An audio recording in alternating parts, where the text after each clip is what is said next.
It is spring, and our 22-year-old girl Giaz is enjoying her very first relationship. The story begins with a sweet memory as her boyfriend Jihu takes pictures of her in the park.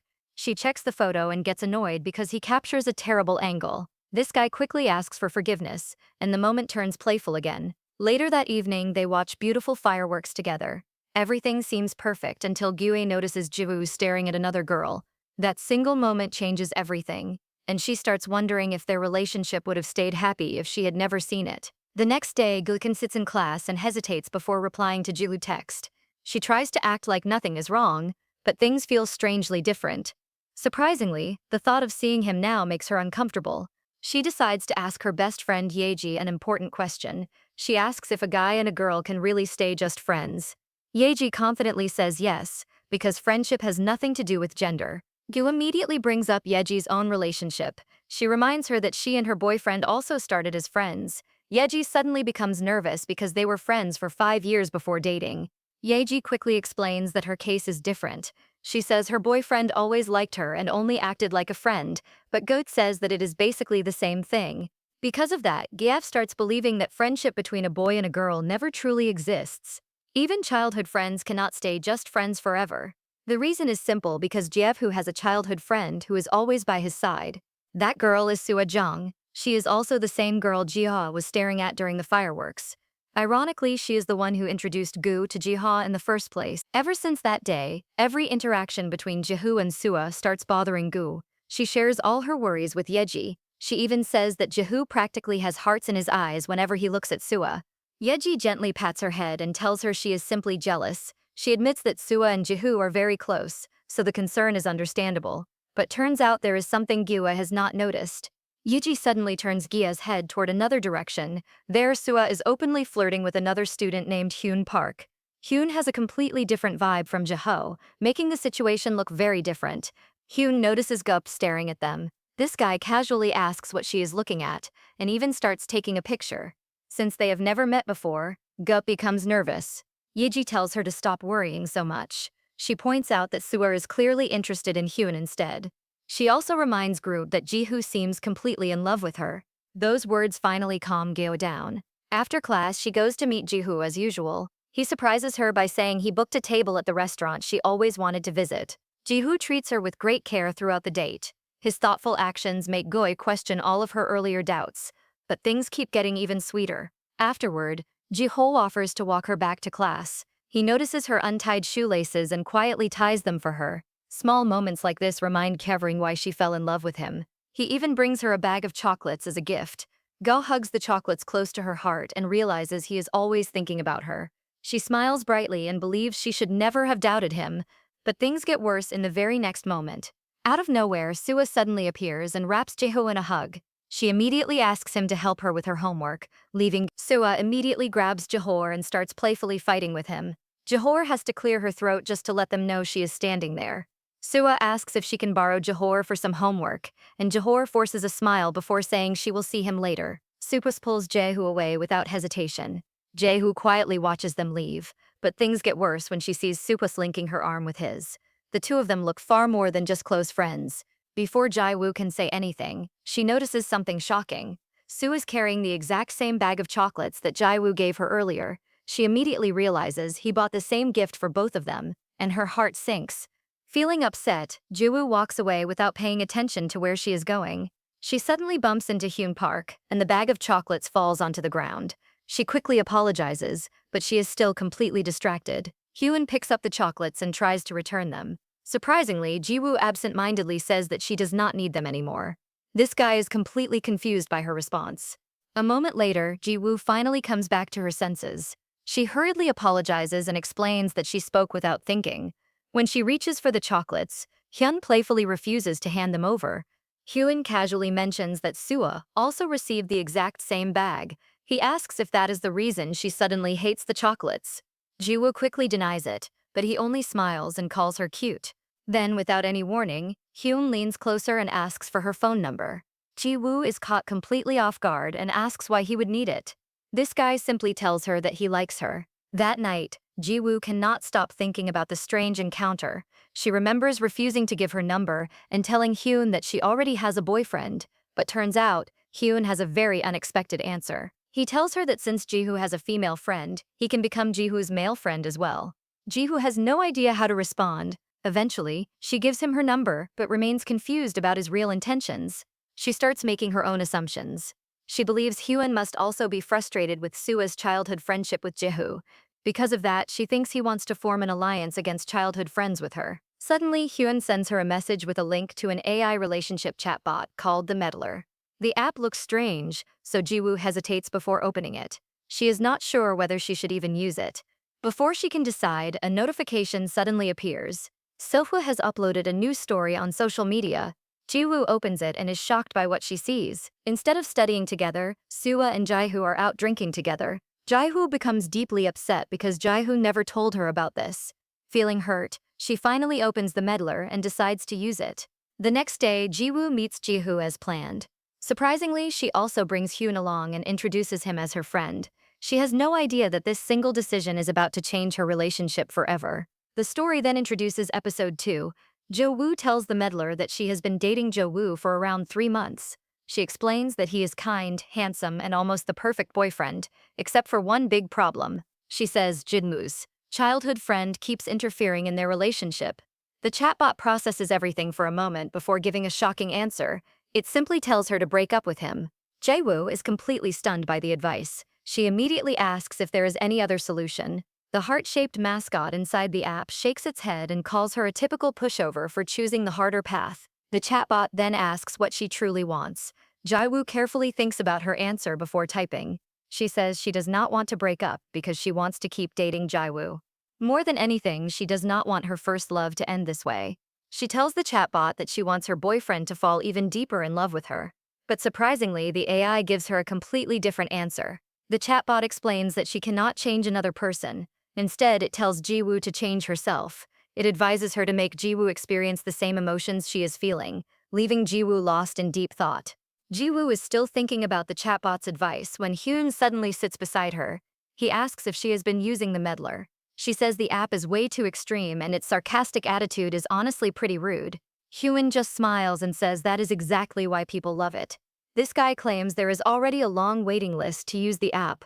Jiwoo finds that hard to believe, but Hyun laughs and calls her completely out of touch with current trends. Hyun then reveals that his older brother is the one who created the Meddler. The app is still in beta testing, but he insists that it gives useful advice. He tells Jiwoo to trust it and follow its suggestions. Even after hearing that, Jiwoo is still unsure. She starts thinking of another solution instead of following the chatbot's advice. Since Sua and Hein seem interested in each other, she believes they might start dating, and Sua will finally stop interfering with her relationship. Later that night, Jiwoo invites Jihu, Sua, and Hyun to a fusion pub. Hyun happily asks why she invited him. She simply smiles and says it would be nice for everyone to eat together. But turns out Jae-woo has another reason. Her real plan is to help Hyun and Soo become a couple. If that happens, she believes all of her relationship problems will disappear. Hyun thanks her and the two immediately start teasing each other again. Sua notices how comfortable they seem together. She then points out that Hyun normally does not drink alcohol. Karan casually explains that he does not drink with random people. However, he feels comfortable drinking with Jiwoo because she is a great friend. Jiwoo is completely surprised by the compliment. Sua quickly asks if that means she is not considered a friend. Hyun shows no interest at all. He calmly says they are nothing more than acquaintances. Jiwoo becomes confused by their strange relationship. She quickly changes the topic by recommending the honey garlic chicken. She hopes everyone will simply move on.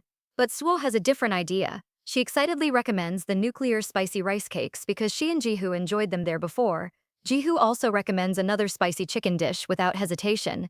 Jiwoo freezes after hearing that. She never even knew Jiwoo and Sua had visited this place together. She quietly says she cannot eat spicy food and asks everyone to order something else. Unfortunately, nobody listens to her. Soo immediately calls the waiter and orders all the spicy dishes anyway. Jo-woo starts wondering if Soo is doing this on purpose. When the food finally arrives, every dish on the table is spicy. Joy-woo cannot eat any of it. At that exact moment, her phone receives another notification from the Meddler. The chatbot sarcastically asks if she is being a pushover again. It then gives her a new tip. Sometimes using a third person can solve the problem. Jae-woo slowly looks toward Hyun. This guy is busy using his phone and has no idea what she is thinking. She wonders how she is supposed to make use of him. Eventually, she gives up and tries forcing herself to eat the spicy food. But before she can take another bite, Hyun takes her plate away. He immediately offers her a different dish that is much less spicy. Hyun then directly calls out Juhu. He points out that Juhu is not paying attention to his own girlfriend. He reminds him that Juhu cannot handle spicy food, yet he lets Suwa order everything she wanted. Suwa immediately gets annoyed. She argues that people can forget things sometimes. She also says Jiwoo is perfectly capable of speaking for herself. Surprisingly, Jiwoo finally speaks up. She admits that she already mentioned she could not eat spicy food, but everyone ignored her. It is the first time she openly says how she feels. Suwa quickly defends herself. She claims she never heard Jiwoo say anything. She then asks Jiwoo if he heard her. Jiwoo nervously looks at Jiwoo. She expects him to stay silent because he always seems to side with Suwa. But surprisingly, this time he does something completely unexpected. Jiwoo admits that Jiwoo really did mention it earlier. He says he simply forgot about it. Both Jiwoo and Suwa are left completely stunned by his answer. Later, the group heads toward the washroom area. Hyun looks visibly frustrated. It seems this dinner has made him realize that something is seriously wrong with Jiwoo and Jiwoo's relationship. Hyun heads to the restroom feeling completely exhausted. This guy already knows Jiwoo and Suwa are far from ordinary childhood friends. Being stuck between them is becoming unbearable. He cannot believe how complicated everything has become. He even feels sick watching the situation unfold.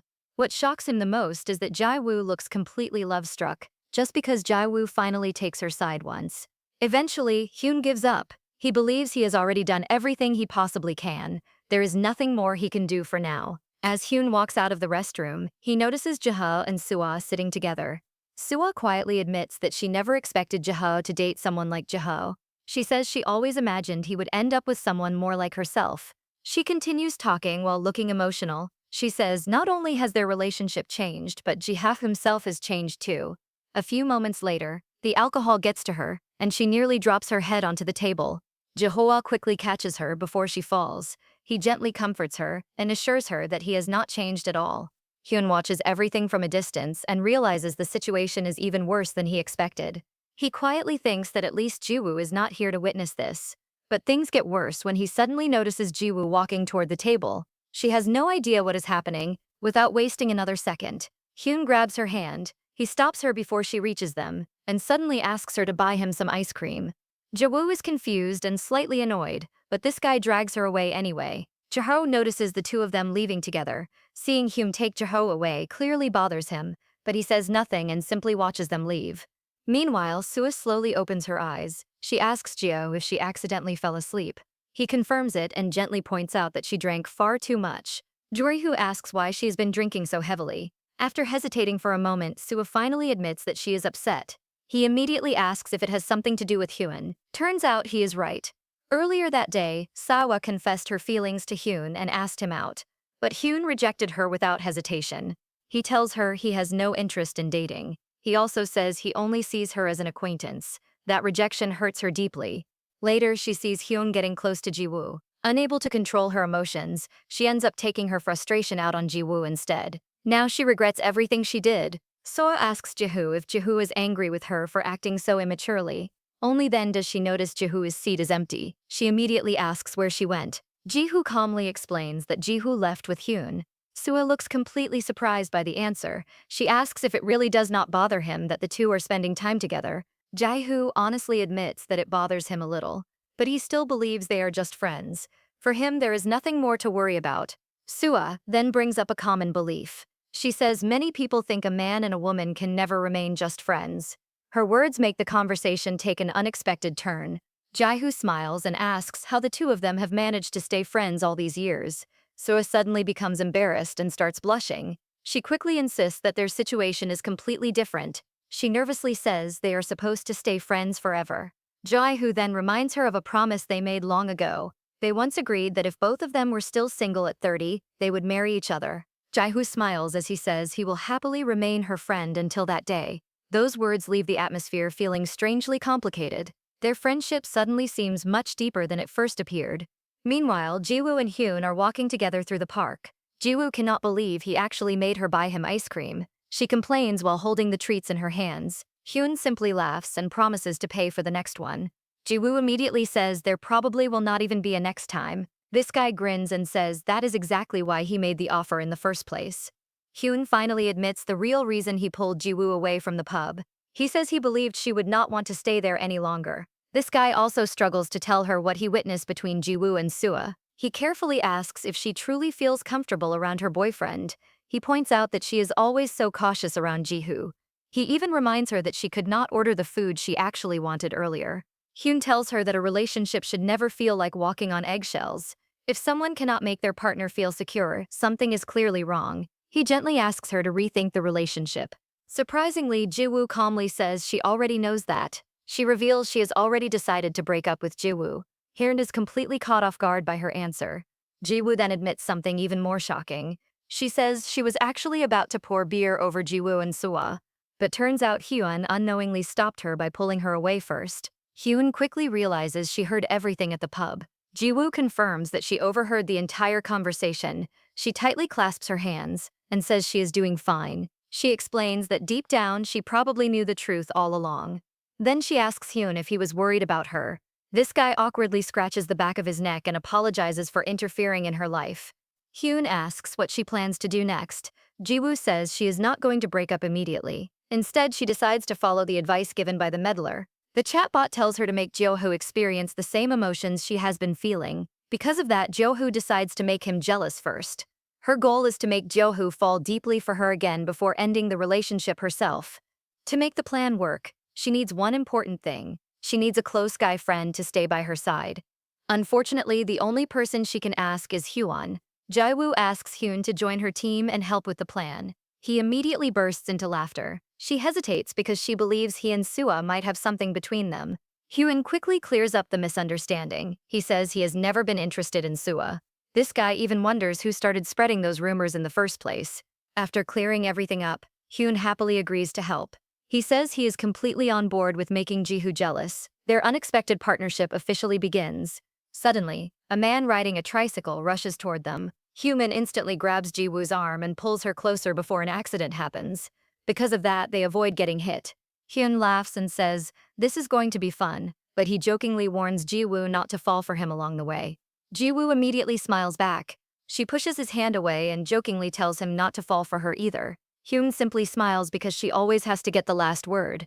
Their chemistry becomes much more natural. A moment later, Jiwoo suddenly stops walking. She asks why Hyun is being so kind to her.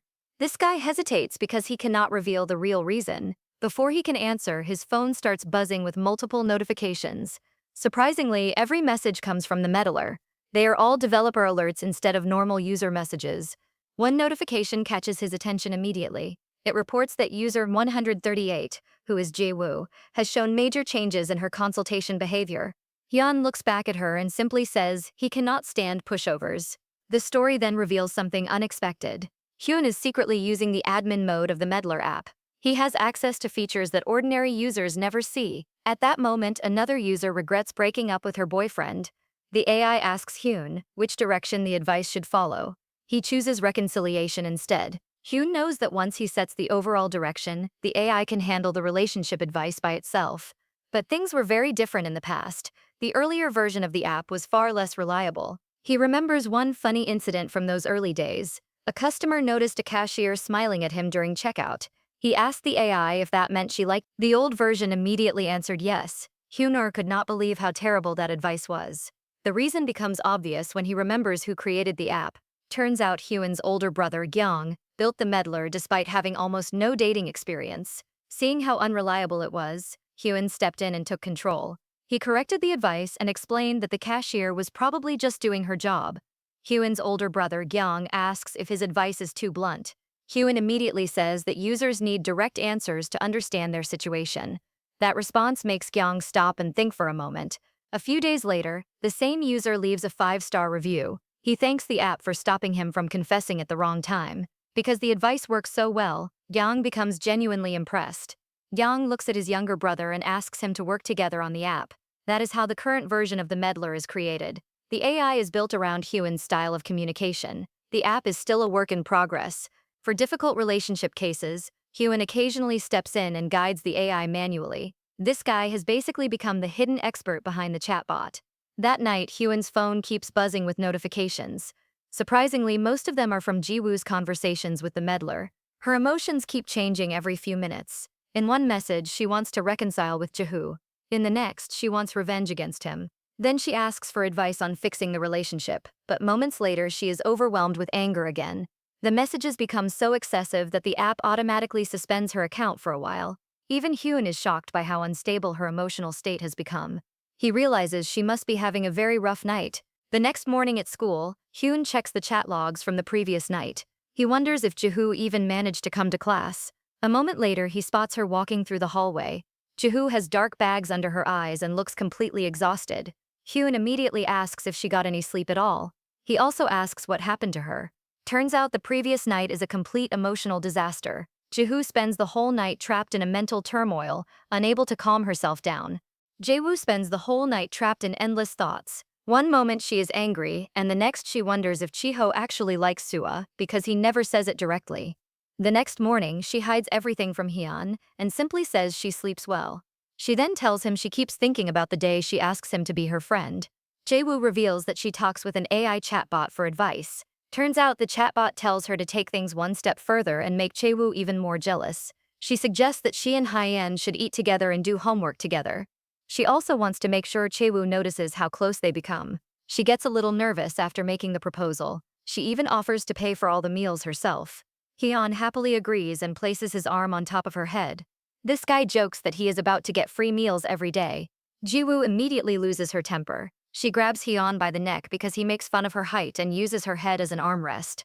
But things suddenly change when they hear a group of boys coming their way. Jiwoo quickly pulls Hyun behind some bushes to hide. The boys think they just see Heinfriend a second ago. Surprisingly, he disappears before their eyes. They assume they imagine everything and simply walk away. Heinfriend then asks why they are hiding in the first place. Jaewoo suddenly realizes this situation is different from before. She gets nervous and starts sweating. She admits it would be difficult to explain why she and Hein become so close all of a sudden. She even apologizes for sounding silly. Huron finds her behavior strange. He remembers that Jiwoo used to be cheerful and had many guy friends. Since he only recently returns to school, he knows nothing about how much she changes. He even wonders if having a boyfriend is the reason behind it. Our boy also feels a little hurt. Jiwoo keeps refusing to admit they are close friends like they used to be. He starts wondering what really happens to her over the years. Still, he tells her that hiding is completely fine, as long as she is not embarrassed to be seen with him. Jiwoo stays completely silent. Huron quickly realizes that she really is a little embarrassed to be seen with him. That unexpected silence lands like a critical hit. Jiwoo immediately worries and asks if she hurts his feelings. At that moment, Satwa walks past the bushes. She suddenly stops after spotting Hyeon sitting there with Jiwoo. Before she can react, one of her friends calls her over. Satwa simply says everything is fine and leaves with her friend. Meanwhile, Jiwoo still feels guilty. She quietly asks if they should finally go and eat together. Hyerin stands up and says that before becoming real friends, they should first get to know each other better. Turns out he is also curious about why Jiwoo changes so much. Later that evening, Chiwo works on his laptop at home. He suddenly receives a message from Jiwoo saying she is eating with a friend before going home. He calmly tells her to enjoy herself and continues working. Sue is sitting behind him on the sofa. She asks if he is not meeting Jiwoo later that day. Chiho explains that he has homework while Jiwoo already has other plans. Sue quickly becomes curious and asks exactly who she is meeting. Chiho barely looks away from his laptop. He casually guesses that Jiwoo is probably hanging out with Yeji. Surprisingly, Sue cannot believe he does not even know who his own girlfriend is spending time with. She then asks what he would do if Jiwoo is actually meeting another guy. Jiho's fingers suddenly stop moving on the keyboard. He quietly says that Jiwoo would never meet another guy because she is a good girl. Meanwhile, at Cafe Eden, Jiwoo keeps playing with the straw in her drink without taking a single sip. Hyuji notices the awkward silence and starts feeling nervous. Jo-woo is trying her best to complete the plan to make Chiho jealous. But things get worse because she cannot stop thinking about him. Hee-yeon asks if Chiho even questions who she is with. Jo-woo says he does not even read her earlier message about coming home late. Hee-yeon asks how things usually work between them. Ji-woo explains that she normally tells Chiho everything before he even has to ask. Hee-yeon tells her that she does not need to share every little detail. He also says she should at least wait until Chiho asks, adding that he must trust her a lot. Ji-woo tries to look like an evil mastermind. She asks Hyun how they can make it more obvious that she is spending time with another guy. Hyun suggests posting a picture together on Instagram. However, Jiwoo quickly feels that idea is a little too extreme. She excuses herself and heads to the restroom. While Hyun waits alone at the table, this guy realizes that this revenge plan is much harder for Jiwoo than he first expects. Meanwhile, Jiwoo hides in a quiet corner and decides to call Chiho directly. Chiho answers the phone and says he is at home doing homework. He then asks if she is already coming back. Chiho tells him she wants to stay at the cafe a little longer because she likes the place. She is just about to mention human when things suddenly change. Before Jiwoo can explain anything, Chiho tells her to enjoy her time with Yeji. He immediately says he is busy and hangs up before she can correct him. Jiwoo is left completely stunned, but turns out the call does not fully disconnect yet. Through the speaker, Jiwoo clearly hears Suo's voice. Suo invites Chiho to go eat fried chicken together. Jiwoo laughs and jokingly asks if she finally gets her paycheck. Right after that, the call finally ends. Jiwoo feels completely heartbroken. Chaewoo tells her he is busy with homework, but he is actually spending time with Suor again. She remembers the meddler AI saying that simply having a guy friend should already make Chaewoo jealous. Now she feels like he does not care about her at all. Frustrated, Jiwoo angrily taps through the AI app. She demands that it find a way to make Chiho react immediately. She rushes back to Hyun and suddenly asks if she can take his picture. Hyun nervously agrees without knowing what she is planning. Jiwoo starts taking several pictures of Hyun from different angles. Hyun immediately gets a bad feeling about the situation. He realizes something is about to go terribly wrong. Sure enough, Jiwoo prepares to upload his photo to her Instagram story. Just before she presses the share button, Hyun quickly grabs her hand. He tells her to calm down and explain what is really bothering her. After seeing her sad face, he says directly posting another guy is not the right move. Hyun gently takes her phone and changes the plan. Instead of posting his face, he makes her upload a picture of the food. He carefully places his hands at the edge of the photo so they barely appear in the frame. This way, the post looks natural while still making Chiho wonder who is sitting across from her. Jiwoo suddenly remembers something. Sewa used to upload stories exactly like this whenever she was with Chiho. Those posts always made Jiwoo feel incredibly jealous. She admits that she has never played these kinds of sneaky mind games before, so this is completely new to her. Hyun looks at Jiwoo and tells her that she is simply too nice. She is completely caught off guard by the unexpected compliment. Since it is already getting late, Hyun suggests they should head home. As they leave the cafe, Jiwoo cannot stop thinking about what he means by calling her too nice. She keeps replaying everything that happens recently. Turns out, she finally realizes that she has been acting like a complete pushover. She always finds excuses for everything Chiho does because he treats her well whenever they are together. The realization suddenly hits her, and she quietly thanks Hyun. Hyun looks confused and asks why she is suddenly thanking him. Jiwoo nervously says she is grateful for everything he does yesterday. She admits the awkward situation at the pub must have been annoying for him. Hyun simply smiles and says it is not a big deal. He then explains why he calls her nice. Hyun says she is too kind to actually do anything cruel. Instead of planning revenge, he tells her that she should just break up with Chiho. But Chiho quietly says she cannot end the relationship that easily. Jiwoo asks Hyun if he really understands what happens today. Hyun gives her a straightforward answer. He says Jiwoo ignores her because he is busy spending time with Suta. But things get worse because Jiwoo does not even have the courage to confront him about it. Jiwoo is completely shocked. She asks Hyun how he already knows about Jiwoo being with Sua. Hyun calmly says, this is exactly the kind of behavior he expects from her. He once again calls her a complete pushover. That nickname instantly makes Jiwoo angry. She tries to grab Hyun by the neck again out of pure frustration. But this guy reacts much faster this time. He catches both of her hands before she can touch him, and laughs because the same trick will not work twice. Jiwoo is surprised that Hyun already knows how to stop her attacks. The two continue arguing while she keeps telling him to let go. Hyun refuses because he believes she will hit him again the second he releases her hands. Their playful fight continues without either of them noticing someone approaching nearby. After calming down, Jiwoo promises she will not attack him again. She reminds Hyun that they are standing right outside her house and asks him to let go of her hands. Instead, Hyun gently squeezes them a little tighter. He tells her that if she wants to become a bad girl, she needs to learn how to do it properly. Jiwoo freezes in surprise. She stares at Hyun, completely caught off guard by both his words and how close he suddenly is. Then, a familiar voice suddenly calls her name through the quiet night. She immediately turns around. Standing a short distance away is Chiho. His eyes lock onto their hands, which are still tangled together. He coldly asks what exactly they are doing. The atmosphere instantly becomes tense. At the same time, Hyun's older brother, Kyung, is walking home with a bag of snacks after working overtime. He is looking forward to relaxing and watching TV. But surprisingly, he suddenly notices the tense scene under the streetlight. From where he stands, it looks exactly like someone getting caught cheating. Hyung watches the drama with great interest, but the moment he realizes the guy in the middle is his own younger brother, his jaw almost drops to the floor. Hyung casually waves at him as if nothing is wrong. Hyung immediately pretends he does not know him and quickly runs away into the darkness before anyone can stop him. Hyung suddenly confronts Chiwoo and Hyun after seeing them standing together with their hands locked. His voice is filled with anger as he asks why she ignores his messages the whole evening. Chiwoo immediately panics because the situation looks completely suspicious. She quickly pulls her hands away and prepares to explain everything. Just before speaking, Jiwoo suddenly remembers Hyun's advice. He tells her that if she wants to make Jiwoo jealous, she has to do it properly. Turns out she finally understands why Hyun keeps holding her hands. He notices Jiwoo approaching from behind and does it on purpose. Jiwoo clenches her fist with new determination. She decides it is finally time to give Chiho a taste of his own medicine. She calmly tells him that Hyun is only a friend.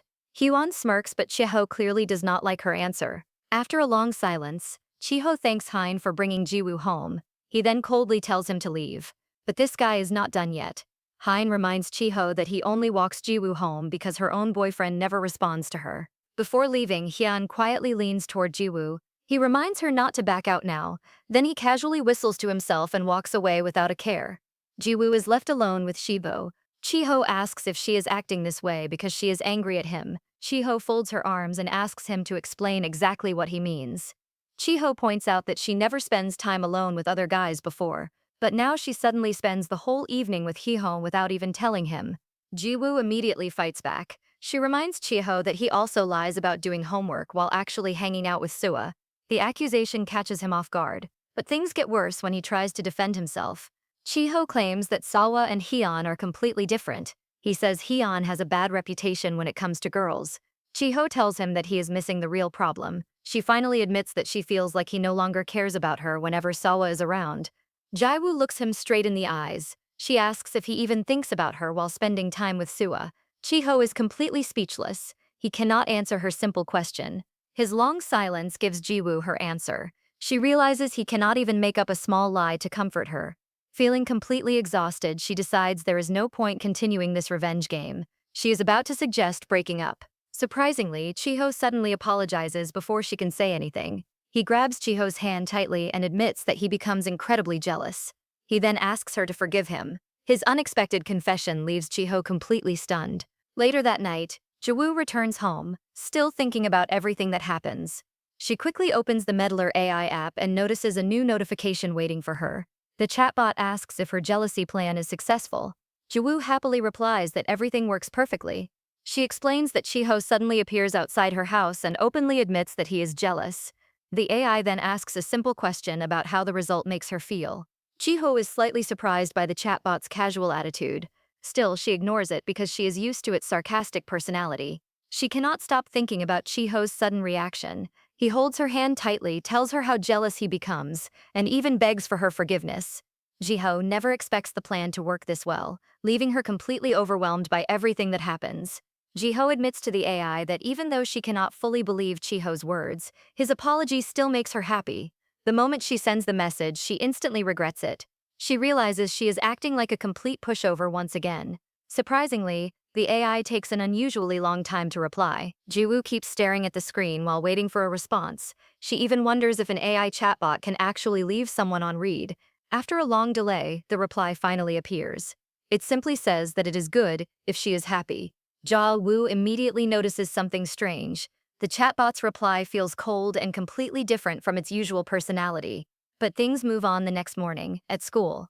Ja-woo starts looking around because she cannot find Hyun anywhere. She wants to thank Hyun for helping her the previous night. She also wants to discuss what they should do next. When she finally spots him near the lockers, she happily waves at him. To her complete surprise, Hyun walks right past her without even acknowledging her. Jiwoo stands there completely stunned. Hee acts as if she does not even exist. Instead, this guy casually joins another group of students and starts chatting with them. Jiwoo cannot understand why his attitude changes overnight. Thinking he simply misses her, Jewol quickly catches up and grabs his hand. She asks if he really does not notice her. Hyun calmly says that he sees her the whole time. Then he pulls his hand away and walks off without another word. Ji-woo is left standing there in total confusion. Before she can process what just happens, two of her close friends arrive. They immediately ask why she is suddenly talking to Hyun. Ji-woo's face turns pale as she remembers something important. Everyone at school knows Ji-woo never has guy friends. Just talking to Hyun is enough to attract attention. Her friends quickly pull her away from the hallway. They take her to a quiet corner of the campus while eating snacks and begin questioning her. Both girls are shocked by her behavior. One of them admits she never expects Jilao to become friends with another guy. Jiva nervously insists, nothing unusual is happening. She even asks if saying hello is really such a big deal. Yeji quickly explains the real reason. She says it is not about the greeting at all. It is because Jiwoo uploads a picture on Instagram that clearly shows she is hanging out with Hyun. Jiwoo is completely shocked that someone identifies him just from his arm appearing in the photo. She immediately starts sweating. Jiwoo quickly lies and says they are only working together on a class assignment. But things get worse when another girl directly asks if something romantic is happening between them. Jiwoo instantly jumps up and strongly denies it. She insists that she and Hyun are only friends. Yeji backs her up and reminds everyone that Jiwoo already has a boyfriend. However, the other girl points out something surprising. Hyun has many female friends, but he almost never meets any of them alone. That unexpected fact completely catches Jiwoo off guard. She never notices that detail about Hyun before. As she quietly thinks about it, Yeji begins wondering if Jiwoo and Hyun somehow reconnect after being friends in the past. Later that day, Jiwoo walks across the campus while still thinking about Hyun's cold attitude. She cannot understand why he suddenly starts avoiding her. Hoping to find an answer, she opens the Medler AI app. The app analyzes the situation and surprisingly concludes that Hyun most likely likes her. Jae-woo immediately laughs at the ridiculous suggestion. The AI quickly offers another possibility. It says the only other likely explanation is that Hane has some hidden motive. Just then, Jae-woo looks across the courtyard and spots Hane talking with Sua. She starts wondering what his real motive could be, and the AI offers several ways to uncover the truth. Later, during class, Ju decides to confront him herself. She walks straight to Hainun's row and asks the student beside him to switch seats. After sitting down next to him, she feels like she finally traps him, but things do not go as she expects. Hyun glances at her and coldly reminds her that she wants to avoid school rumors. He tells her she should sit somewhere else. Jae-woo simply smiles and refuses. She explains that since he ignores her all day, this is the only way she can make him talk. The lecture begins and Hyun quietly accepts his fate. Ji-woo quickly writes a note and slides it across the desk. She tells him that the first step of their revenge plan works perfectly because Ji-woo gets jealous. Hyun casually reads it before writing a short reply and passing it back. After reading his cold response, Ji-woo finally thinks she understands his behavior. She writes another note thanking him for helping her the previous night. Then she boldly asks if he actually likes someone else.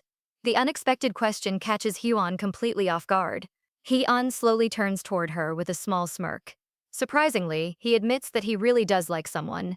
Ji-woo immediately brightens up after seeing him smile. She happily offers to help him win that girl's heart because she has many female friends. Hyun calmly reminds her that he also has plenty of female friends. Ji-woo finds his confident attitude completely unnecessary. Still, she insists on helping because she wants to repay everything he does for her. She refuses to keep accepting his help without giving anything back. Hyun quietly asks if she truly wants to help him. Then this guy suddenly pulls her chair much closer to his. He leans right beside her ear and asks what she would do if the person he likes is actually her. He repeats the question and asks if she would still help him. Then, Jae-woo instantly pulls away in complete shock. She can barely breathe because he suddenly gets so close. She desperately tries to convince herself that he is only joking, but his serious expression makes it impossible to tell. A moment later, Hyun suddenly laughs. He tells her not to take his words seriously because he means nothing by them. Then he pushes his chair back to its original place. Ji-woo is left both frustrated and completely confused. She quietly calls out Hyun's name and asks why he is being so mean to her. The question surprises him. Turns out he is not actually angry or trying to hurt her. But after they part ways the other day, Ji-woo never even sends him a single message. Hyun truly expects Ji-woo to message him after everything that happens. He helps her and waits to hear how things go with Ji-woo, but no message ever comes. She completely disappears without saying a single word. While Hyun is still waiting, Sua suddenly comes to talk with him. She says she notices him spending a lot of time with Ji-woo lately. She reminds him that Ji-woo is innocent and also her close friend's girlfriend. Then she asks him to keep his distance from her. Here immediately points out the hypocrisy. He tells Sua that if he should stay away from Juwoo, then she should also stay away from Juwoo. After all, she spends plenty of time with him too. Sua quickly argues that their situations are completely different. Hyun quietly asks how they are different. Sua insists that he simply does not know Jiwoo well enough. She says Jiwoo loves Chiho so much that she would never leave him, no matter what he does. Those words suddenly bring back an old memory. Hyun remembers someone once saying that Hyoju would never leave no matter what happened. The painful memory immediately changes his expression. Looking back at Jiwoo, he starts seeing similarities between the past and the present. Because of that, he suddenly changes his mind. Haeyeon tells Jiwoo that they should stop the revenge plan completely. Jiwoo is shocked by the sudden decision. She asks why he is backing out now. Haeyeon explains that she obviously feels uncomfortable around him, and the arrangement is not helping him either. Jiwoo quietly agrees and thanks him for helping her until now. An awkward silence fills the classroom. She keeps looking at Hyun, wondering if she somehow does something wrong. But things get worse because she never gets the chance to explain herself. Jo-woo tightly clenches her fists. She knows she is not uncomfortable around Hyun at all.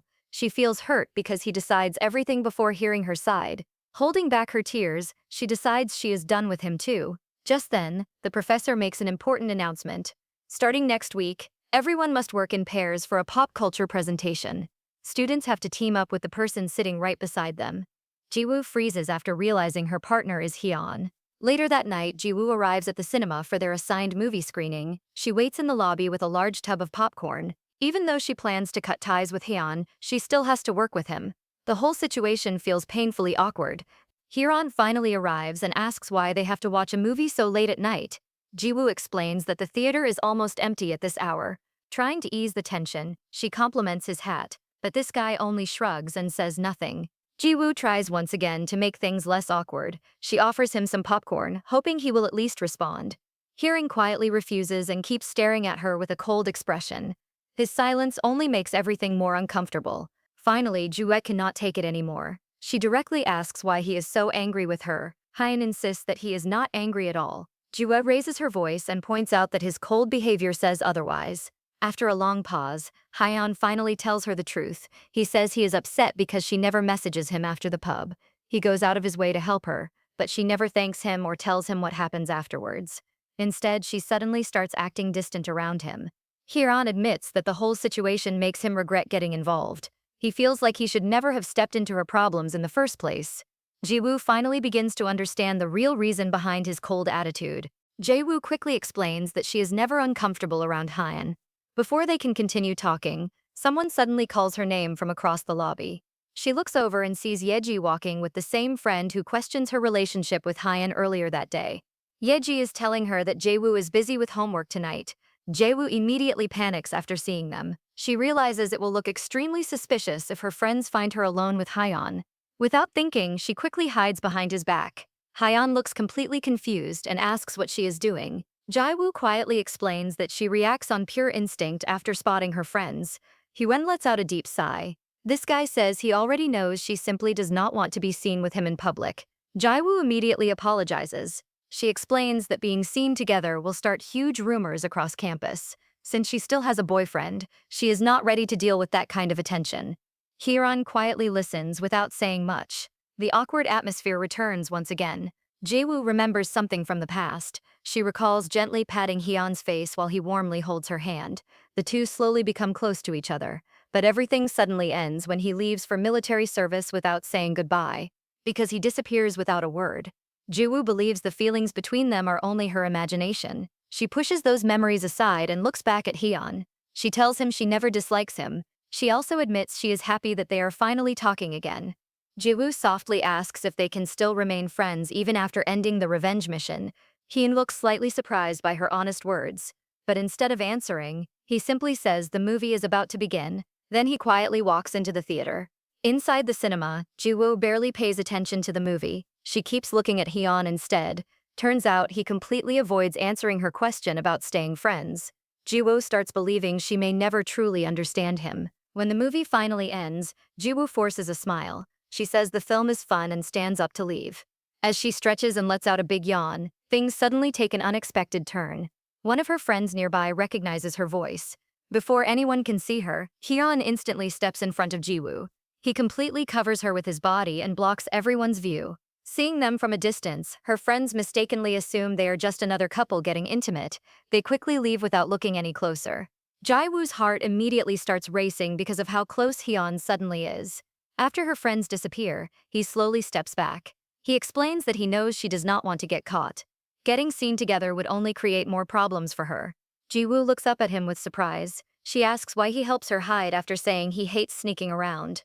Hugh looks straight into her eyes and gives her an honest answer. He says she always makes him worry. Jo-woo asks him what he means by that. Hyun gently pulls her cap down over her eyes. He explains that he worries because he knows she will never find the courage to break up with her boyfriend by herself. Hyun openly admits that he wants Jo-woo to break up with Choi as soon as possible. Jo-woo stares at him in complete confusion. She asks why he cares so much about her relationship. Instead of answering directly, this guy simply smirks and asks why she thinks he wants that. Jo-woo becomes even more nervous. She asks if it is only because he thinks she is a complete pushover. The awkward silence only makes her more anxious. Then she suddenly remembers the meddler AI's prediction. Gathering her courage, Jo-woo directly asks if Hyun actually likes her. Hyun simply shrugs and avoids giving a clear answer. He casually suggests that they should leave the theater. Jo-woo is left completely confused by his unpredictable behavior. The two continue walking side by side under the streetlights outside the mall. Jo-woo refuses to let the topic go. She keeps asking the same question again and again. Finally, Hyun stops walking and faces her. Hyun tells Jo-woo that she is surprisingly straightforward. He explains that he does not exactly like her. Instead, he says he simply develops an interest in her. His unexpected answer leaves Jo-woo completely speechless. Jae-woo quickly tells him that he is actually the one being too straightforward. She struggles to understand what his words really mean. But things get worse because she starts worrying about her own relationship. If Hyun really has feelings for her, she feels like she is already betraying Ji-woo. Jae-woo lowers her head and sincerely apologizes. She explains that she cannot return those kinds of feelings. She refuses to become someone who lies like Chiho does. Hyun raises an eyebrow and jokingly asks if she just rejects him. Jae-woo quietly nods her head. Surprisingly, Hyun suddenly laughs. He explains that he is not confessing his love at all. Turns out by saying he is interested in her, he only means that he wants to keep helping her through her relationship problems. Then he asks if she still needs his help. Jae-woo immediately says yes. However, she admits it would be a problem if he has bad intentions. Before she can finish, Hyun cuts her off with a smile.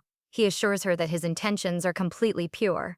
Hyun promises that he will stay nothing more than a platonic friend until she finally breaks up with Choho. He bends down slightly to match her height. Then this guy reminds her that he is realistically the only male friend she can rely on.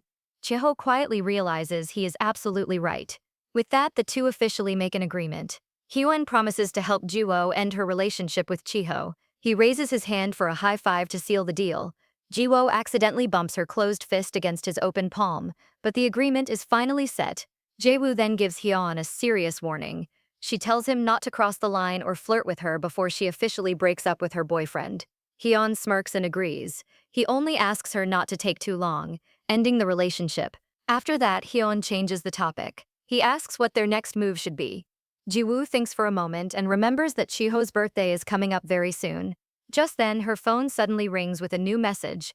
Jae-woo checks the notification and is completely surprised. The text is from Sua. Surprisingly, Sua asks Jae-woo to meet her at the mall the very next day. The next afternoon, Jae-woo arrives at the mall before meeting Sua. She walks through several stores while thinking about everything that happens with Hyun. Even though they clear up the misunderstanding, she feels like things only become more complicated. While shopping, she picks up a nice shirt and hands it to Hyun. Jae-woo smiles and tells Hyun that he is about the same height as Chuo. She asks him to try the shirt on so she can check if it will fit her boyfriend, but this guy immediately refuses to become her model. Jae-woo starts complaining that he comes shopping with her, but refuses to help. Hyun notices that she is actually getting upset. He looks at a nearby display of hats and suggests a different idea. Since she plans to break up with Chiho anyway, he tells her to buy a small gift instead of an expensive shirt. Chiho quickly realizes that his idea makes perfect sense. She remembers that Chiho wears a special hat when they first meet. Because of that memory, she decides a hat would make a meaningful final birthday gift. Hyun then asks why she is shopping now when she is already meeting Sua later to buy a present together. Chiho's expression suddenly changes. Jae-woo quietly admits that she no longer feels comfortable around Sua. She secretly hopes to finish shopping early so she can avoid spending too much time with her. She explains that they used to be very close friends, but things become painfully awkward after the problems involving Jaewoo begin. Hyun calmly says that their awkwardness is completely normal. He even admits that both Jiwoo and Sua seem to be acting guilty lately. Then he casually reveals that this is also the reason he ends his own situation with Sua. Jiwoo is completely shocked by the unexpected confession. She immediately asks Hyun what he means. After all, he previously insists that nothing is happening between him and Sua. Hyun explains that something could have developed between them. But because Sua is always beside Chio, he decides to walk away before anything starts. Jiwoo becomes even more surprised. She begins wondering if Hyun casually gets involved with every girl he meets. Then another thought suddenly crosses her mind. She even wonders if the two of them also have that kind of meaningless relationship in the past. Before she can think any further, Hyun suddenly places a stylish blue cap on her head. He gently turns her toward the mirror. Looking at her reflection, he tells her that she looks incredibly beautiful wearing it. His compliment immediately brightens her mood. Jaewoo quickly decides to buy the blue cap for herself, but then she notices Hyun quietly staring at her reflection. Feeling nervous, she asks why he keeps looking at her like that. Hyun calmly says it is simply because she looks beautiful. His honest answer instantly embarrasses Jaewoo. She hurriedly takes the cap off and insists that it does not suit her at all. Then she quickly walks away from the aisle. Hyun easily catches up with her. Only moments later, Hyun asks if his compliment really embarrasses her that much. Jiwoo immediately covers his mouth with both hands before he can say anything else. She tells him to stop flirting with her. She reminds him that they promised to stay nothing more than friends. Hyun gently removes her hands from his face. With a playful smile, this guy explains that teasing each other like this is simply how close guy friends normally behave. Jiwoo cannot help feeling frustrated. She starts thinking that if having a guy friend is always this exhausting, she should never have agreed to the arrangement. Later that afternoon, she finally meets Sua at the mall. But even while shopping together, her thoughts keep drifting back to Hwan. Jaewoo absent-mindedly plays with the cap she plans to buy for Chiho. Sawa suddenly smiles and tells her that Chiho does not really like wearing caps. Hearing that, Jiwoo quietly puts the hat back on the shelf. But surprisingly, Sawa encourages her to buy it anyway because Chiho might wear it if it comes from his girlfriend. Jiwoo looks at Sua's warm smile, but Han's warning about Sua and Chiho always staying together suddenly flashes through her mind. She can no longer understand what Sua is really thinking. Jiwoo starts wondering whether Sua knows about the tension with Chiho or is simply pretending nothing is happening. Sua gently calls Jiwoo's name and breaks the silence. She says she hears that Jiwoo and Chiho have a huge argument because of her. Jiwoo immediately becomes upset. She is annoyed that Chiho tells someone else about their private relationship problems. Jiwoo quickly denies it. She firmly says the argument is not because of Sua at all. Sua understands why Jiwoo reacts that way. Then she carefully asks whether her closeness with Chiho actually bothers her. Jiwoo looks straight at Sua. This time, she gives an honest answer without hiding anything. She openly admits that it really does bother her. The conversation ends with the tension between them becoming even heavier. A few days later, Hyun is relaxing on his bed when his phone suddenly lights up. Jiwoo sends him 2 photos of different outfits. She asks which one she should wear. Hyun stares at the screen, completely confused about why she wants his opinion. Another message immediately arrives. Jaewoo explains that she wants to know which outfit looks prettier from a guy's perspective. Hee-min starts typing that the first outfit looks better, but at the last second, this guy deletes the message and tells her to wear the second one instead. The moment he sends the reply, Hyun throws his phone onto the bed. He cannot believe he is helping someone choose clothes for another guy's date. Frustrated, he wonders why Jiwoo does not simply ask the meddler AI instead. He even complains that the app should already have a fashion advice feature. Shion suddenly shouts toward his older brother in the next room. He asks why such a basic feature is still missing from the system. Moments later, his brother Kyung walks into the bedroom with a serious expression. The atmosphere instantly changes. Hyun stares directly at Hyun and asks about user 1938 in the app records. Hyun immediately becomes nervous. He asks why his brother suddenly brings up that user, but things get worse when Kyung asks why Hyun is secretly messaging that girl through the developer dashboard. Hyun awkwardly scratches the back of his neck. He cannot believe his brother discovers the secret logs. Trying to stay calm, he explains that he simply feels sorry for her because he always has a soft spot for people who let others walk all over them. Hyun keeps staring at him without saying a word. Then he asks one final question. He wants to know if user 1938 is the same girl from the confrontation outside their apartment. He also asks if she is the very same girl Hyun secretly likes during their first year of college. Hyun immediately defends himself after hearing his brother's accusation. He insists that he never truly likes Chuan that way. He says they only share a brief connection in the past. Hyun simply sighs and reminds him that he is actually the one who gets rejected back then.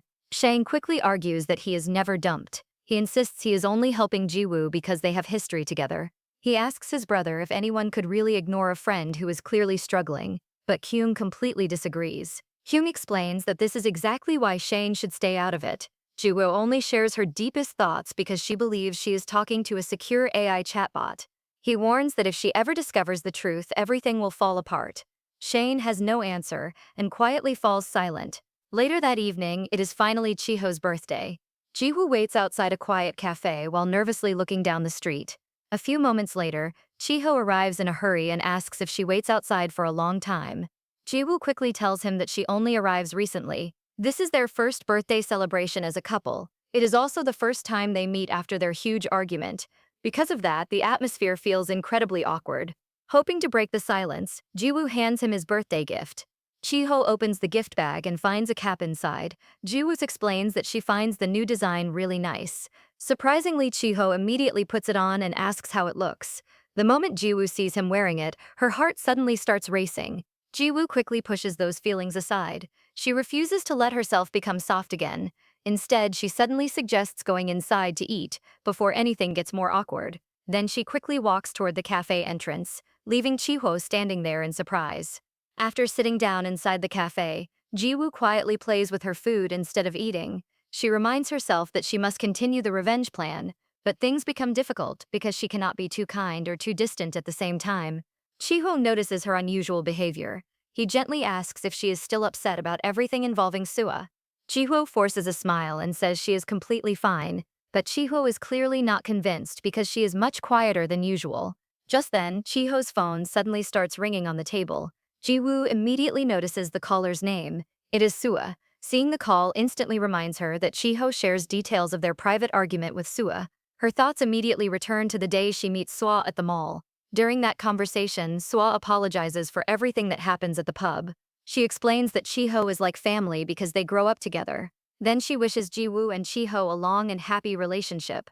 However, before leaving, Sua says one strange thing. She tells Jiwoo that if she and Chiho stay together, it will be good not only for them, but also for herself. That mysterious comment stays in Jiwoo's mind as she watches Chiho's phone continue ringing.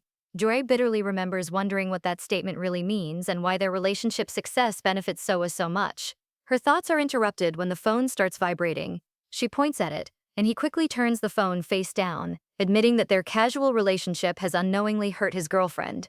He explains that he has already told Sua to respect their boundaries from now on. Then he holds Gul's hands and asks for his birthday to be about just the two of them. Gul feels confused, wondering if he has really changed after everything that happened that night. Later, they step outside the cafe, when the sky suddenly opens up. Heavy rain starts pouring despite the morning forecast showing clear weather. Because of the storm, they cannot even light the candles on his birthday cake, and the cake box quickly starts getting soaked. He notices Jayu's shocked expression and suggests lighting the candles later. Then he sees that she is completely drenched, so he takes off his jacket and covers her with it. He then suggests that she come to his apartment and change into dry clothes.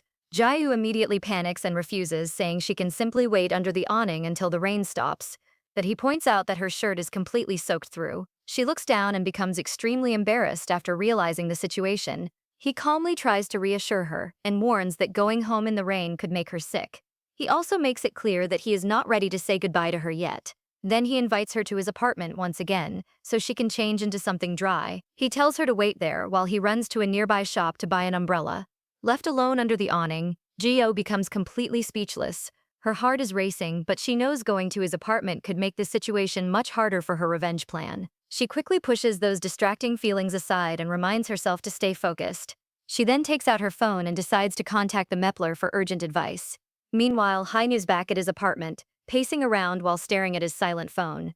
He still has not received any update about how the birthday date is going. Because of the silence, he starts wondering if Janu has already managed to carry out the breakup plan. Since he has not checked the Mediator app's developer dashboard all night, he has no idea what is actually happening. Hyun's fingers hover over the Mediator app icon, tempting him to log back in. But his brother's warning suddenly comes back to him, reminding him of the consequences if Janu discovers he is the one pretending to be the AI. He reluctantly pulls his hand away, deciding it is safer not to check the logs, but his curiosity keeps driving him crazy. After a while, Gum and Giho continue celebrating his birthday. When she is supposed to call him her lover, she suddenly hesitates. Giho notices the pause and asks if her feelings have changed, but she quickly covers it by saying she is just shy. Giho then tells her that he loves her. His sudden confession makes God extremely nervous, and her face turns red from embarrassment. She wonders why he is saying this so suddenly, but before she can respond properly, he laughs at her reaction. He reminds her that she has always been easy to read whenever she gets shy. He then recalls how she acted when they first started dating. This immediately brings back a memory from a rainy day when they shared an umbrella together. Back then, Giho directly asks if she likes him. When she stays silent, he assumes the answer is no. But Giho slowly grabs his shirt sleeve and admits that she actually likes him. Back in the present, Giho says he has always loved that honest side of her. He explains that it is completely different from his own personality, which makes it special to him. He then gently touches her fingers and asks her to keep liking him for a long time. His sweet words make Gu's hopes rise despite herself. He moves closer and tries to kiss her, but she suddenly stops him by placing a hand against his chest. She quickly announces that she needs to leave because she has other plans for the evening. Jiho is completely surprised by her sudden decision. Before he can question her properly, her phone suddenly rings with an incoming call from Hyun. Gul finds the timing almost perfect and tells Jiho that she has an urgent assignment to finish with Hyun. She explains that she is already running late and has to leave immediately, but Gil tightly holds her hands and begs her not to meet Hyun. He desperately asks her not to leave him alone on his birthday. Guy stares at him for a moment as his desperation becomes obvious. Then she smirks and asks what his real reason is, wondering if he has suddenly started genuinely liking her. Gaiho goes completely silent, clearly caught off guard by the question. Guri quickly controls her expression and brushes off the serious question by claiming she is only joking. She repeats that the assignment is urgent, and she really has to go.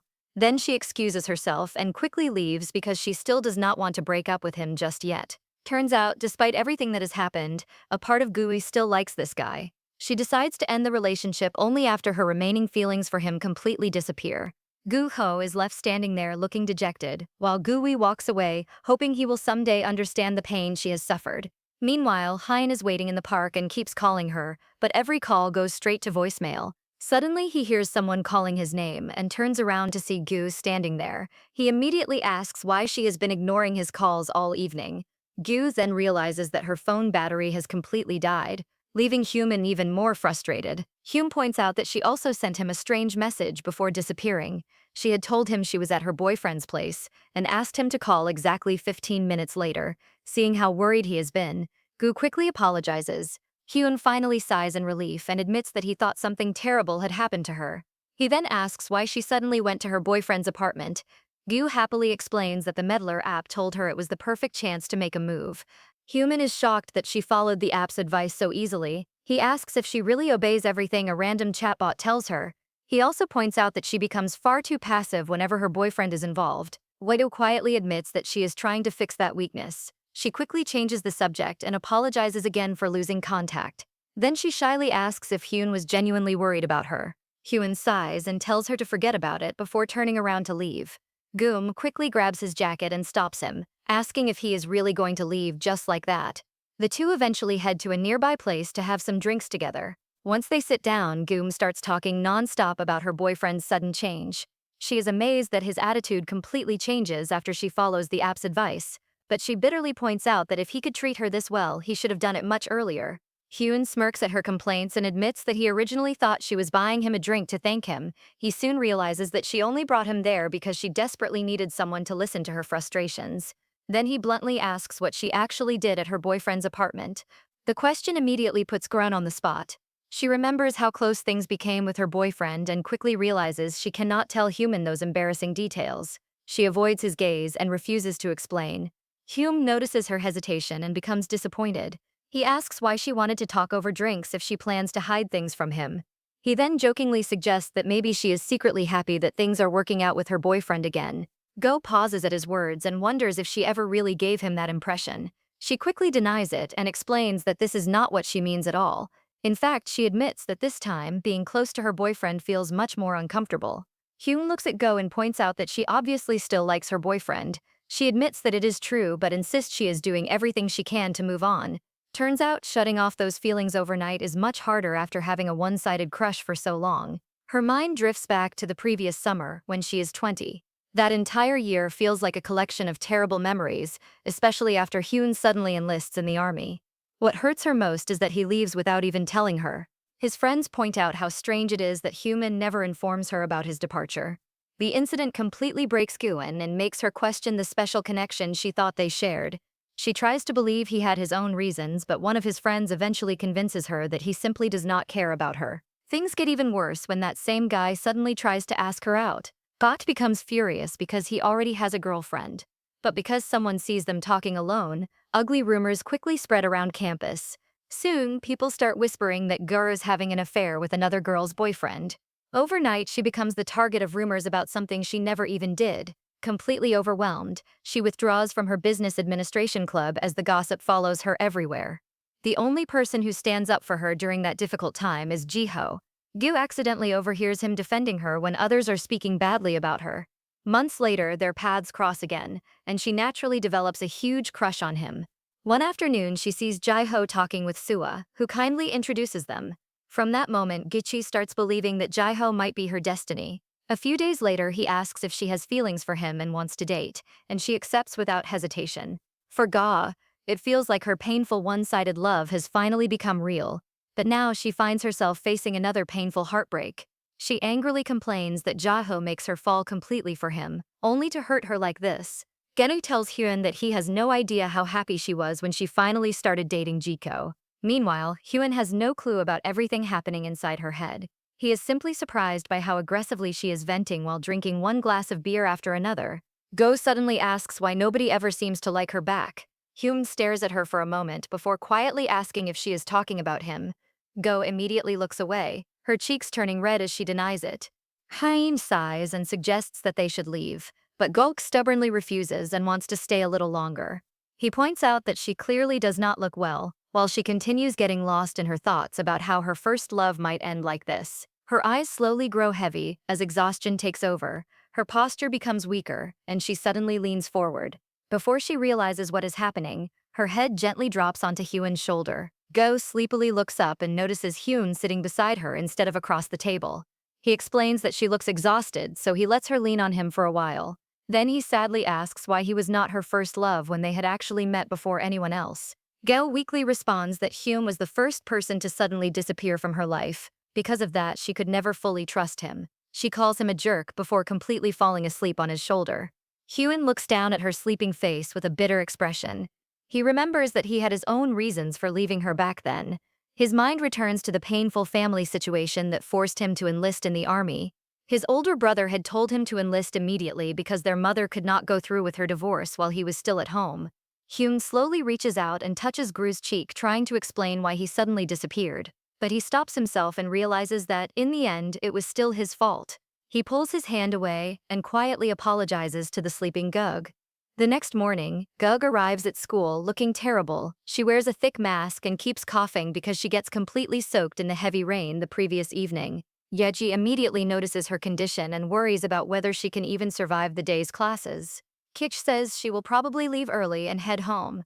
But when she tries to walk away, her vision suddenly blurs and she stumbles straight into a nearby pillar. Yeji watches her struggle and realizes Go probably has not even bothered asking her boyfriend for help. Meanwhile, Go leans against the pillar as her whole body feels incredibly heavy. She also remembers drinking far too much beer while venting to Hyun the previous night. Embarrassed by everything she said, closes her eyes and tries to ignore the memory. But things get worse when she takes another step and accidentally bumps straight into Hyun. He immediately notices that she looks sick and asks if she is actually unwell.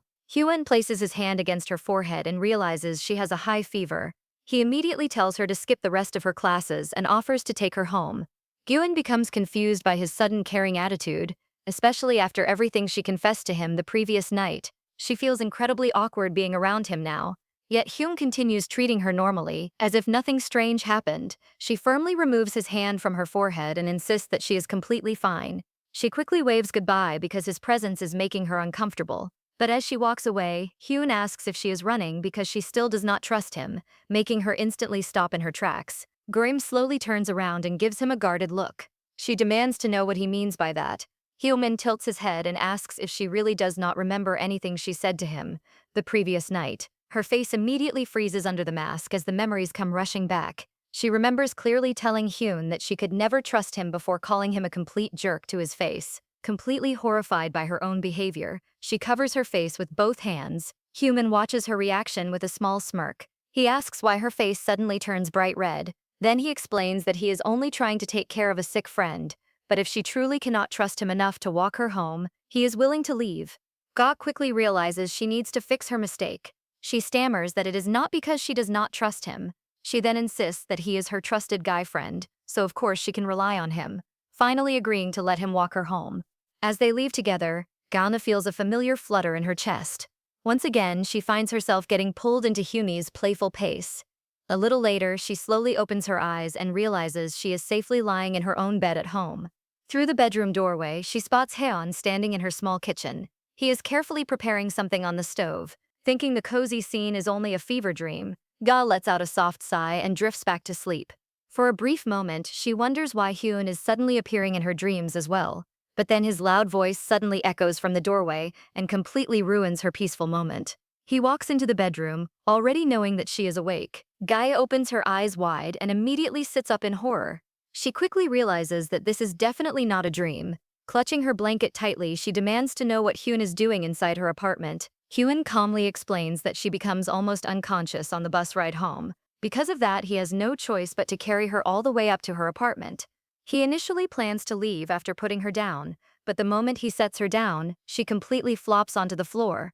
Go turns bright red and quickly apologizes for being so weak. She explains that the fever has left her completely overwhelmed.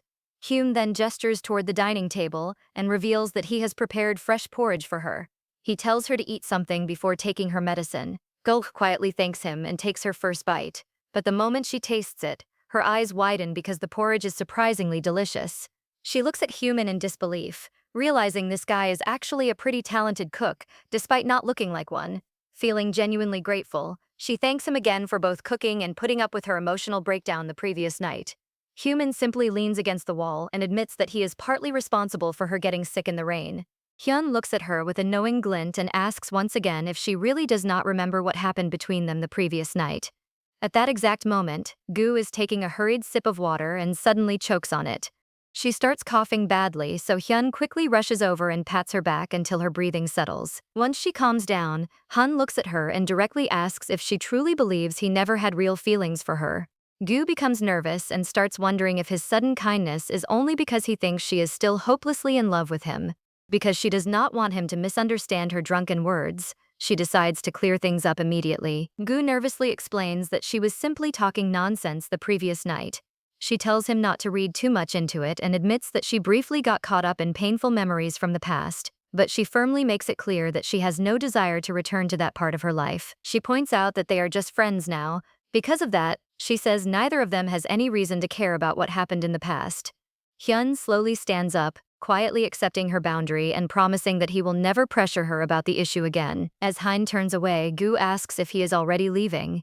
She suddenly worries that her words may have sounded too cold, but instead of heading for the door, Hein reaches over and pulls a pair of rubber cleaning gloves onto his hands. He looks back at her and explains that he is going to wash the dirty dishes in her sink before leaving. Gu is completely shocked and quickly reaches forward to grab one of the gloves from him. She demands to know why a guest should be doing her household chores. Hyun firmly explains that he is the one who cooked the meal, so cleaning up afterward is only proper. Yu crosses her arms and points out that he was literally about to leave a moment ago. She then asks what suddenly changed his mind. Hyun sighs and explains that he cannot leave her apartment looking like a complete mess while she is too weak to do anything. Before Gu can argue, he smoothly takes the rubber glove right back from her hand. Gu still tries to step forward and prove that she is perfectly capable of handling everything herself, but things suddenly go wrong when her foot slips against the edge of the carpet. She loses her balance and starts falling toward the hard floor. Hyun reacts instantly, lunging forward and catching her in his arms while twisting his own body to cushion her fall. Gu lands directly on top of Hein's chest. Both of them freeze as they stare at each other in the sudden silence. Gu quickly stammers an apology, completely caught by his intense gaze. Hyun leans his head back slightly and softly calls her name. He then groans that he thinks he has seriously cracked his skull against the floor. Gu immediately panics and starts holding his head, frantically checking if he is bleeding or showing any signs of a concussion. But Hyun suddenly bursts into laughter. He gently catches both of her hands and stops her frantic movements. With a playful smile, he reveals that he is completely fine and only pretends to be injured to see her reaction. As Gu's annoyance rises, Hyun's playful expression suddenly turns serious. He tightens his grip on her hands and looks directly into her eyes. Despite her saying she does not trust him and trying to keep their relationship as friends, he admits that he can no longer hide his feelings. Hyun makes it clear that he genuinely likes her and has never seen her as just a regular friend. He admits that seeing her with her boyfriend makes him extremely jealous because he cannot stand watching someone else have something he truly wants. Then he asks her to wait for him and promises that he will do whatever it takes to earn her trust again, but neither of them notices the heavy footsteps approaching her apartment door. Suddenly, the loud doorbell rings through the quiet room. Gu is completely stunned by Hyun's confession, but before she can even respond, the doorbell rings again. Gu freezes because she is not expecting anyone. Panic immediately takes over as she starts thinking about who could be outside. It could be her mother, but even worse, it could be Jiho, and either way, explaining this situation would be a complete nightmare. A familiar voice suddenly calls out and asks if Gu is home. She snaps back to reality and quickly pushes Hyun away. Then she scrambles to her feet and urgently tells him to find somewhere to hide. Ga tries to act normal and opens the front door just enough to speak. She quickly explains that she is in the middle of something. Standing outside is her landlady, who is basically the neighborhood's unofficial gossip expert. The landlady explains that nothing serious is happening. Since the building is getting old, the plumbing has been causing some problems, so she is simply checking if everything is working properly in Ga's apartment. Ga immediately relaxes and assures her that everything is perfectly fine. The landlady nods but then notices Gi's extremely red face. She becomes curious and asks what Gi has been doing inside. Desperate to come up with an excuse, Gi stammers that she has simply been scrubbing her dishes extremely hard, but then the landlady's eyes move downward and spot Hein's shoes sitting near the entrance. A knowing smile instantly appears on her face. She covers her mouth and teasingly asks if Gu's boyfriend is visiting too. Before Gi can even explain, the landlady starts walking away. She casually tells them that she will not disturb them anymore and encourages them to enjoy their time together. Gi quickly closes the door and leans against it, completely exhausted. She cannot believe how badly the landlady has misunderstood the situation. The awkward atmosphere inside becomes unbearable. There is no way she can go outside and explain that the guy inside is not her boyfriend, but simply her friend who was literally pinned underneath her moments ago. Hyun quietly walks up behind her and breaks the silence. He asks if the landlady has finally left, and casually suggests that they continue their conversation from where they stopped. Ji-woo quickly turns around and glares at Hyun in pure irritation. She demands to know what he is talking about and points out that his presence has just caused her landlady to completely misunderstand the situation. Hyun simply shrugs and casually argues that there is actually nothing to misunderstand because he has not done anything with her yet. His comment makes Ji-woo extremely nervous and her heart suddenly skips a beat. She quickly covers her reaction with a sharp sigh. Then her expression turns cold as she tells him that he is still the same shallow, selfish and impulsive guy he always was. She makes it clear that he has not changed at all since the old days.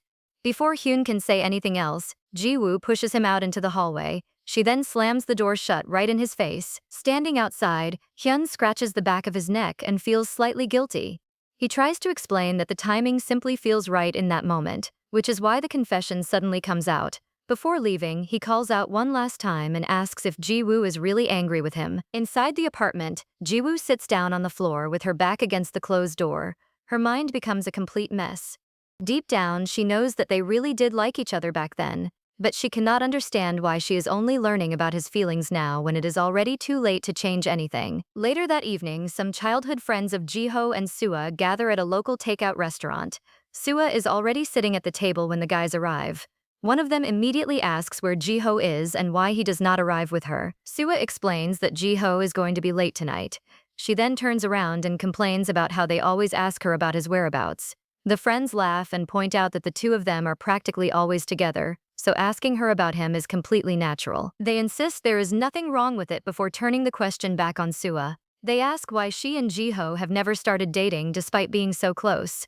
Sua does not answer and instead opens her phone. While scrolling through Instagram, Sua suddenly spots Jiho's newly posted birthday cake photo.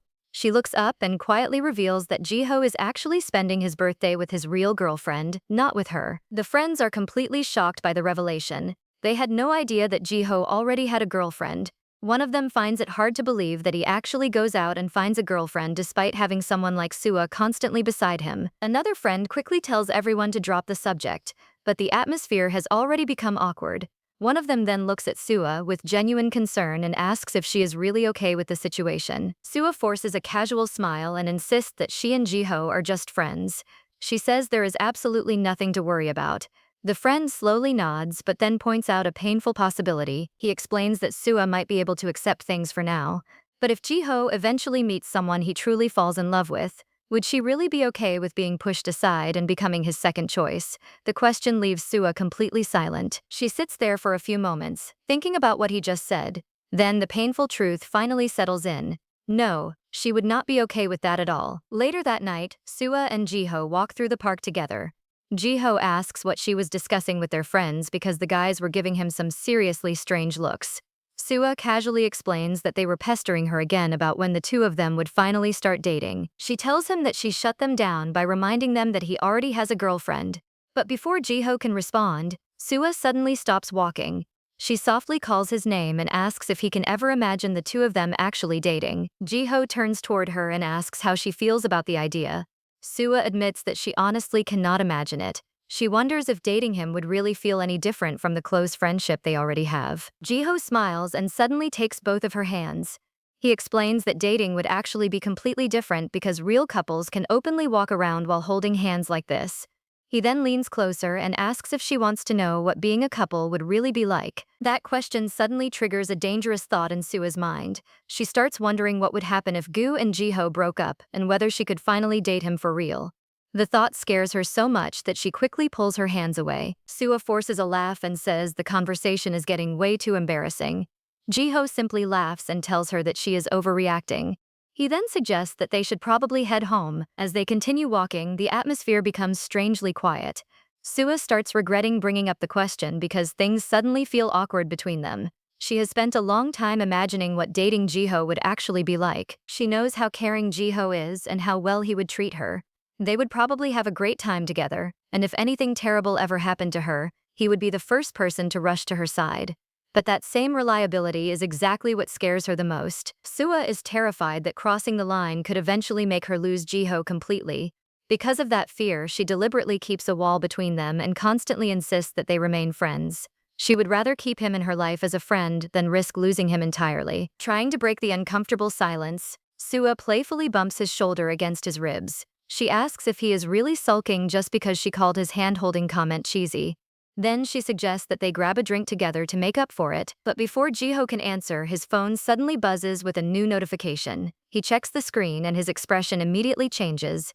He then gives Sua an apologetic smile and tells her that he cannot go for a drink with her tonight after all. Meanwhile, Hyun finally steps out of Gu's apartment building. With his hands buried in his pockets, he complains about how difficult Gu is to deal with. He already expects that today's chaos will make her start avoiding him at school. As the elevator doors open, Hun prepares to step out, but he suddenly stops when he sees someone standing directly in front of him. It is Jiho, who has just arrived at the entrance. The two guys lock eyes in the doorway, and the tension instantly becomes obvious. Jiho calmly adjusts his stance and looks at Hyun without showing much emotion. He explains that he has simply come over to meet Gu, but Hyun is clearly not amused by the situation. Jiho steps closer and gives Hyun a cold warning. He makes it clear that he does not tolerate anyone interfering with what belongs to him. He firmly reminds Hyun that Gu is his girlfriend and demands that he respect their boundaries from now on. Hyun scratches his head in frustration. He knows that defending himself properly could expose Gu's secret plan and get her into serious trouble. So instead, he swallows his pride and chooses a safer explanation. Hyun claims there has simply been a misunderstanding. He explains that he only comes to Gu's apartment to leave some fever medicine because she is seriously sick. But Jiho remains completely unmoved by the excuse. Jiho sharply points out that taking care of Gu's health is his responsibility as her boyfriend. He once again orders Hyun to stay away from her and makes it clear that he does not trust his intentions at all. He also notices how Gu has recently started pulling away whenever he tries to get close to her. Because of those sudden changes, Jiho blames Hen for her changing attitude. Hen suppresses his growing anger and keeps himself calm. He assures Jiho that he will be more careful from now on and prepares to leave. But before walking away, Hun stops and delivers one final warning. He says that Gu has not changed at all and is still exactly the same person she has always been. He then suggests that perhaps Jiho is the one who does not truly know her before walking away down the street. Jiho angrily marches toward Gu's apartment door. His eyes immediately land on a care package and medicine bundle hanging from the doorknob. Acting out of pure spite, he pulls out his phone and sends Gu a message saying that he has left medicine for her and wants her to call him as soon as she wakes up. He then removes the original package from the door. Surprisingly, he replaces it with a pharmacy bag of his own before storming away toward the nearby park. Once there, he angrily throws Hein's package deep into a public trash can. The next morning, Gu opens her door and finds the medicine waiting outside. She is surprised that Jiho comes all the way over to take care of her even though she never manages to call him back. She pulls out her phone to send him a thank you message, but her fingers naturally stop over the MeChat icon instead. Go opens the AI and explains that the birthday boy brought her medicine for her illness the previous night. She also tells the system that their retaliation strategy seems to be working perfectly. The program quickly praises her progress and gives her a new instruction. This time, the app tells Gu to take complete control of the relationship.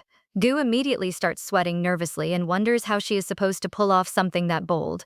The system then gives her a strict plan. It tells her to focus entirely on activities she can enjoy by herself. She is specifically instructed to stop relying on her guy friend and completely remove him from her current life. Gi becomes worried about how her childhood friend will react to being pushed away, but the app points out that she keeps running in circles because she refuses to prioritize herself. It then orders her to finally put her own desires first. As Gu processes the app's advice, Jiho suddenly walks up to her. He warmly asks if her fever has finally broken and admits that he has been seriously worried because she never answered his previous messages. Gu quickly explains that she simply fell into a deep sleep, apologizes, and assures him that she feels much better now. Relief appears on Jiho's face, but Go suddenly remembers the app's instructions. She gathers her courage and directly tells him that she wants to spend some quality time together before their university lectures begin. Jiho looks surprised by her unusual directness, but quickly suggests that they relax at a quiet cafe nearby. Gu immediately rejects the idea and says she has somewhere completely different in mind. She drags Jiho to a busy arcade and stops right in front of a giant claw machine. Jiho stares at the flashing machine in surprise as Gu reminds him that he rejected this exact game the last time she suggested it. Gu encourages him to finally give it a proper try. Jiho scoffs and says that if she only wants the plush toy inside, he would rather buy it for her than waste time on an impossible arcade game. Gura hesitates for a moment, but then remembers her decision to stop adjusting everything around other people's preferences. She firmly tells Jiho that she genuinely wants to enjoy the thrill of winning the prize together. She grabs his hand and pulls him toward the controls, promising that it will be surprisingly fun. Jiho stubbornly stands his ground at first, but her genuine excitement finally makes him laugh and step up to the joystick. What follows is a complete disaster. Attempt after attempt, Jiho fails to grab even a single prize as the metal claw keeps slipping away from the toys. Go starts giggling at his frustration and teases him about whether he hates the game simply because he is terrible at it. Jiho laughs and admits that her comments are brutal for his ego. Ga confidently steps forward and announces that she will show him the proper technique. As Jiho watches her focus intensely on the machine, he realizes that he always expects her to give up whenever he dislikes something. But this time, Gu takes charge instead. She keeps trying without worrying about his opinion, and Jiho finds the sight surprisingly fun and endearing. With one precise drop, Gu successfully grabs a special yellow bird keyring. She proudly hands the prize to Jiho as a special token. He genuinely thanks her and looks down at the small keyring with a warm smile.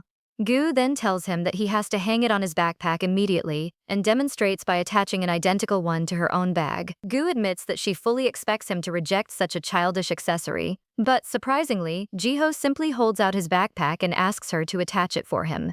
She happily reaches for the bag, but Jiho suddenly calls her name in a serious tone. He tightly holds her hand and asks if she is willing to skip all their college classes for the rest of the day. He admits that he simply cannot bring himself to let her go yet, and wants to spend more time with her.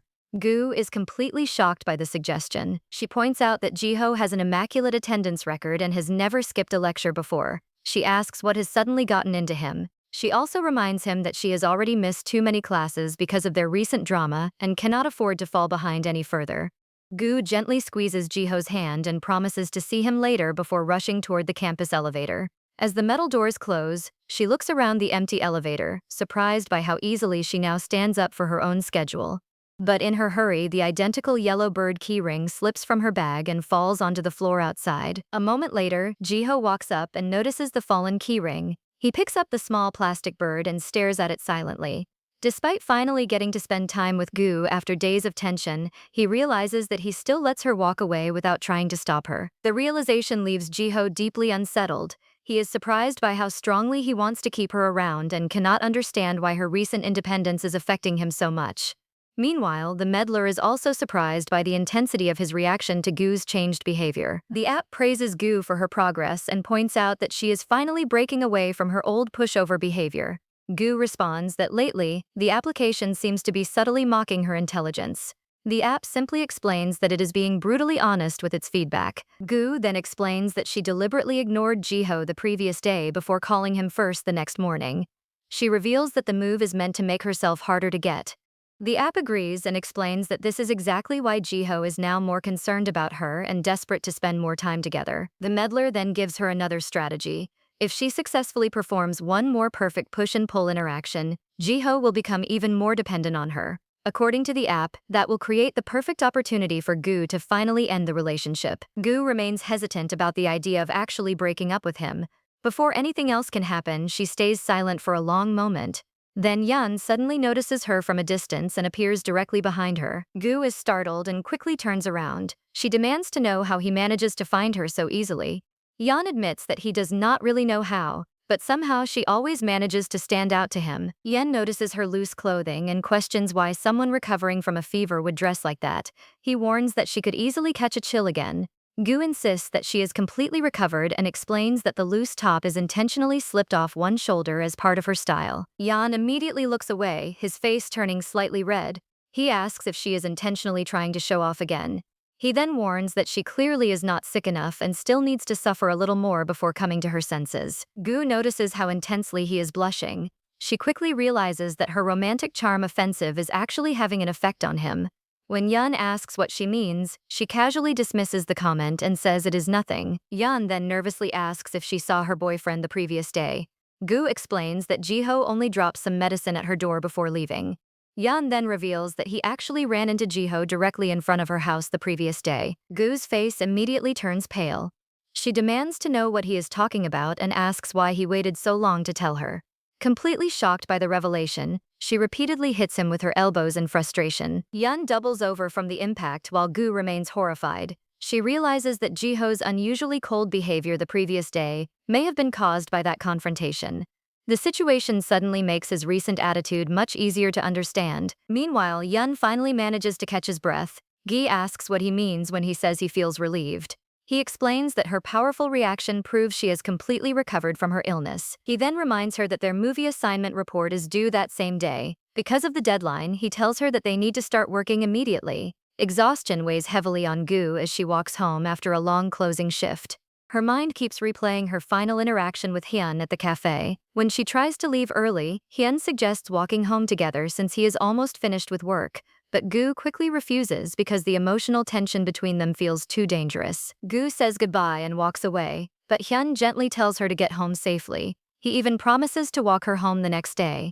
This leaves Gu wondering if he is becoming more open about his feelings, or if she is simply imagining the whole thing. She starts questioning how someone could fall for her so quickly. But before she can get lost in those thoughts, Jiho suddenly calls her. Gi tells him that she is standing just outside her apartment, and Jiho lets out a heavy sigh of relief before telling her to turn around. Gu turns around and finds Jiho waiting nearby in the shadows. The two move to a quiet, dimly lit park and sit together on the swings. An awkward silence settles between them, and Gu quickly notices that Jiho has been drinking. Gu asks why he suddenly comes here without warning. Jiho simply explains that he comes because he misses her terribly, but Gu does not believe him for a second, knowing that this guy is far too calculated to come all this way without another reason. Her worried expression makes her intentions obvious, and Jiho chuckles at how easy she is to read. He points out that it was always obvious whenever she loved him. Now, he can see just as clearly that she is starting to pull away. Jiho admits that this is exactly why he comes looking for her. He is becoming desperate to pull her back before she completely slips away from him. Ge feels the tension getting heavier and quickly suggests that they should go home since they both have classes the next morning. But Jiho suddenly notices the keychain attached to her bag. Seeing it gives him a small burst of hope. He pulls her closer as Gu softly explains that she only keeps it because of their old promise to use matching ones together. Jiho wraps his arms around Gu and admits that her recent emotional distance is driving him crazy. His desperation finally comes out as he confesses to a petty action. Turns out, he is the one who steals the medicine Hyun leaves at her door. He tries to hide his insecurity behind jealousy and desperately asks Gu if she has completely stopped loving him. Gu responds with a heavy silence. That silence terrifies Jiho, and he immediately regrets asking because he realizes how painful it would be to hear her confirm his worst fear. Just as the tension between them reaches its peak, the sky suddenly opens up. Heavy rain starts pouring down around them. Neither of them has an umbrella, but Gu's instinctive kindness takes over as she raises her hands over Jiho's head to protect him from the rain. Her sudden panic makes Jiho laugh softly. Even in the middle of the storm, he can still see how deeply she cares about him. The two quickly run through the rain and eventually take shelter under a small playground slide. Huddled together, Guy dryly wonders if Jiho is some kind of weather demon because a storm always seems to follow him. But beneath her casual reaction, she keeps thinking about the serious question he just asked. She knows Jiho has already noticed her distance and can sense that she wants to end their relationship. Seeing how relieved he seems that she does not answer, Gu decides she needs to escape the situation. She offers to run through the cold rain and buy an umbrella because Jiho is drunk, but Jiho refuses to let her leave. He pulls her back into a tight embrace and desperately asks her to stay like this so he can keep her warm. He then tells her that she looks unusually beautiful tonight, making him want to keep her close even more. Ga tries to dismiss his words as nothing more than the alcohol talking, but Jiho strongly denies that and tightens his arms around her. As Gu remains pressed against him, a painful memory suddenly flashes through her mind. She remembers overhearing Jiho reassure Sua that his feelings for her have never changed. Because of that memory, Gu knows Jiho is lying to her now. She believes his true feelings still belong to Sua. But just as she prepares to pull away from his words, she suddenly feels something against her chest. Jiho's heart is pounding incredibly fast. Gi freezes completely as she feels his racing heartbeat. Now she cannot understand why his heart is beating this hard for her, especially at this exact moment. Jiho finally admits that the strange, overwhelming feeling he is experiencing is entirely because of Gi. He holds her close, and his emotions suddenly become much stronger as he wants to stay near her. He gently holds her face but then suddenly freezes when a tear rolls down her cheek. Jiho immediately becomes worried and asks if he has frightened her or if she is hurt. Gu quickly hides her pain and claims that a little dust has gotten into her eye. But the moment leaves Gu with a painful realization about his sudden change in behavior. She realizes that his affection only becomes stronger after she starts following the meddler's advice and pulling away from him. When she gives him her genuine attention, he never treats her this way.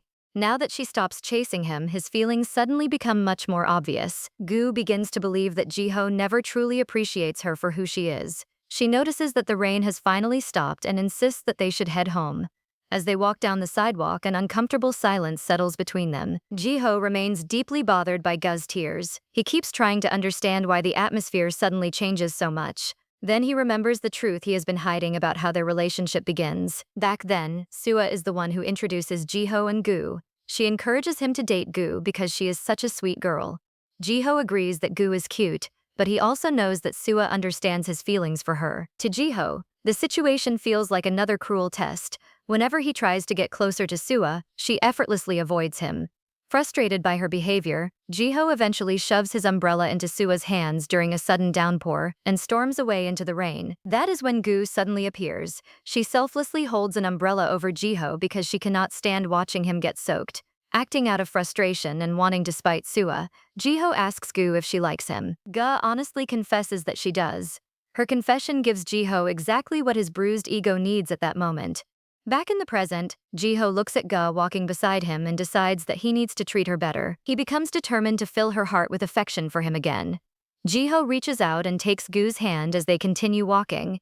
When they finally arrive at her doorstep, Gu notices that he is still holding her hand tightly and questions why he has not let go.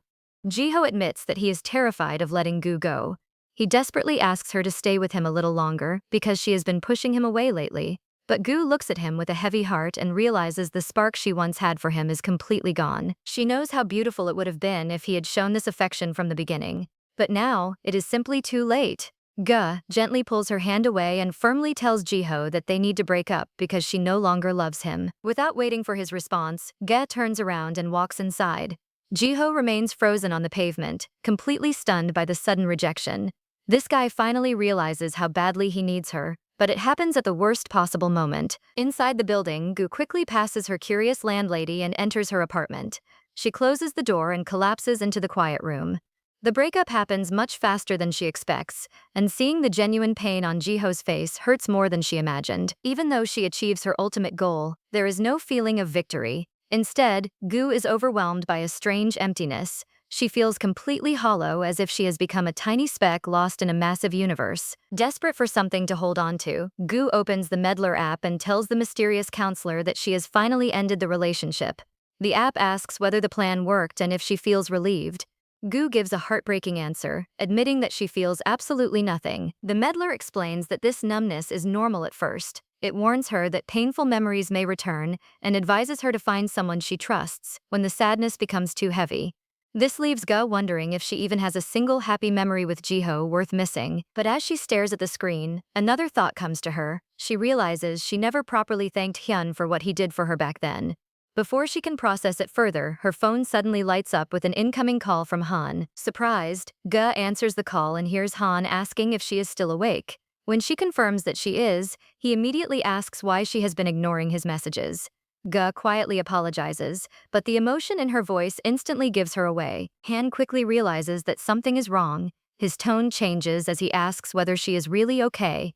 Gu finally breaks down and admits that she is not okay. That confession completely changes Han's mood. He immediately abandons his plan to sleep early. Now he is fully focused on her and ready to find out what happened. When Gu asks Han what he plans to do about her situation, a sudden warmth fills her chest. Han firmly tells her that since she cannot sleep, he has no intention of leaving her alone. He promises to stay awake with her and talk through the night. Meanwhile, Jiho rushes over to Sua after receiving her frantic messages. Her mother has suffered a sudden medical relapse and is now undergoing urgent tests. Though she is finally resting peacefully, Jiho tries to comfort her, but Sua immediately asks where he has been, because she could not reach him when she needed him most. Jiho quietly admits that he was with Guk. Sua immediately turns the situation emotional, bitterly suggesting that she must no longer be important to him.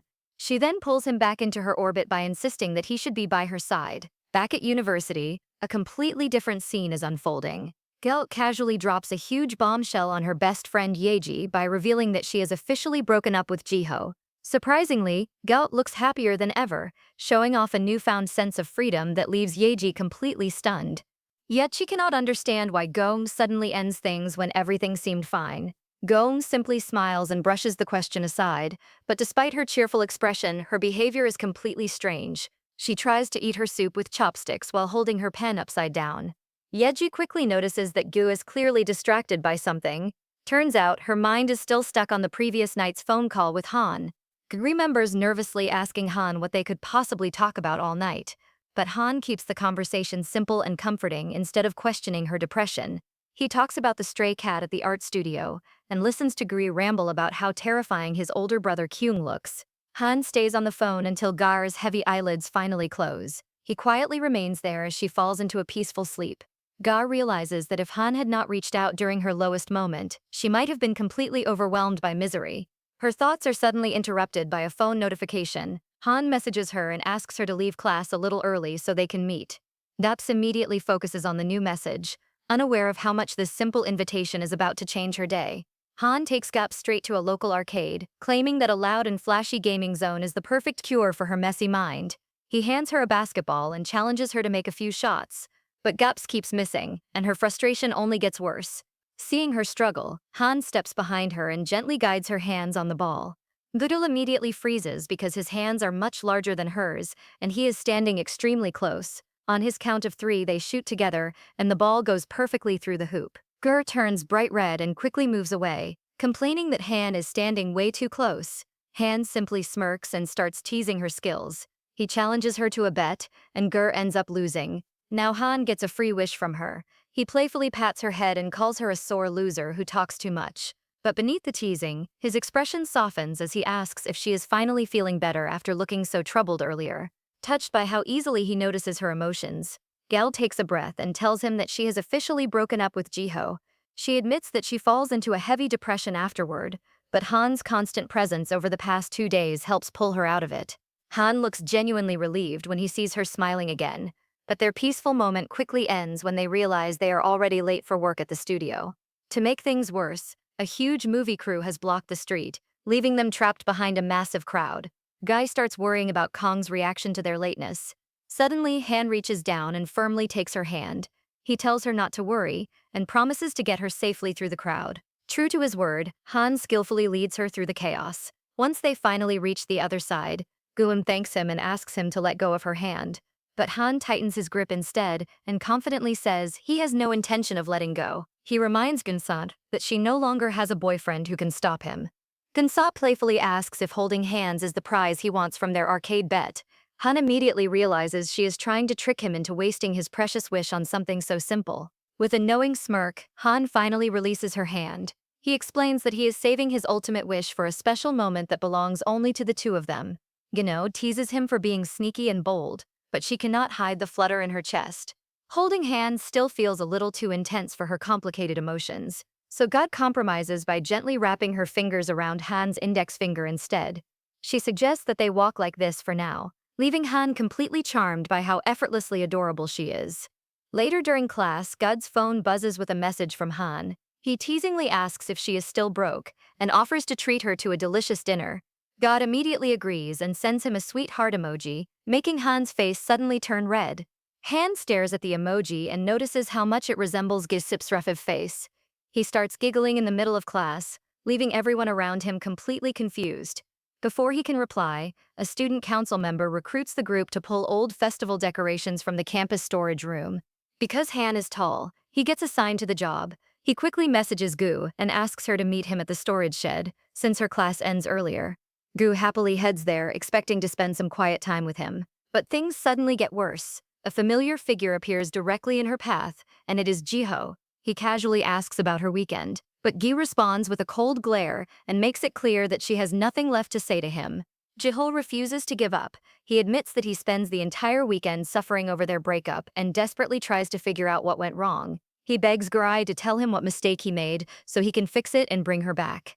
When Guo asks why he thinks she ends the relationship, Jiho reveals that he is still in denial. He blames Han, claiming that he must have filled Guo's head with lies and created a misunderstanding between them.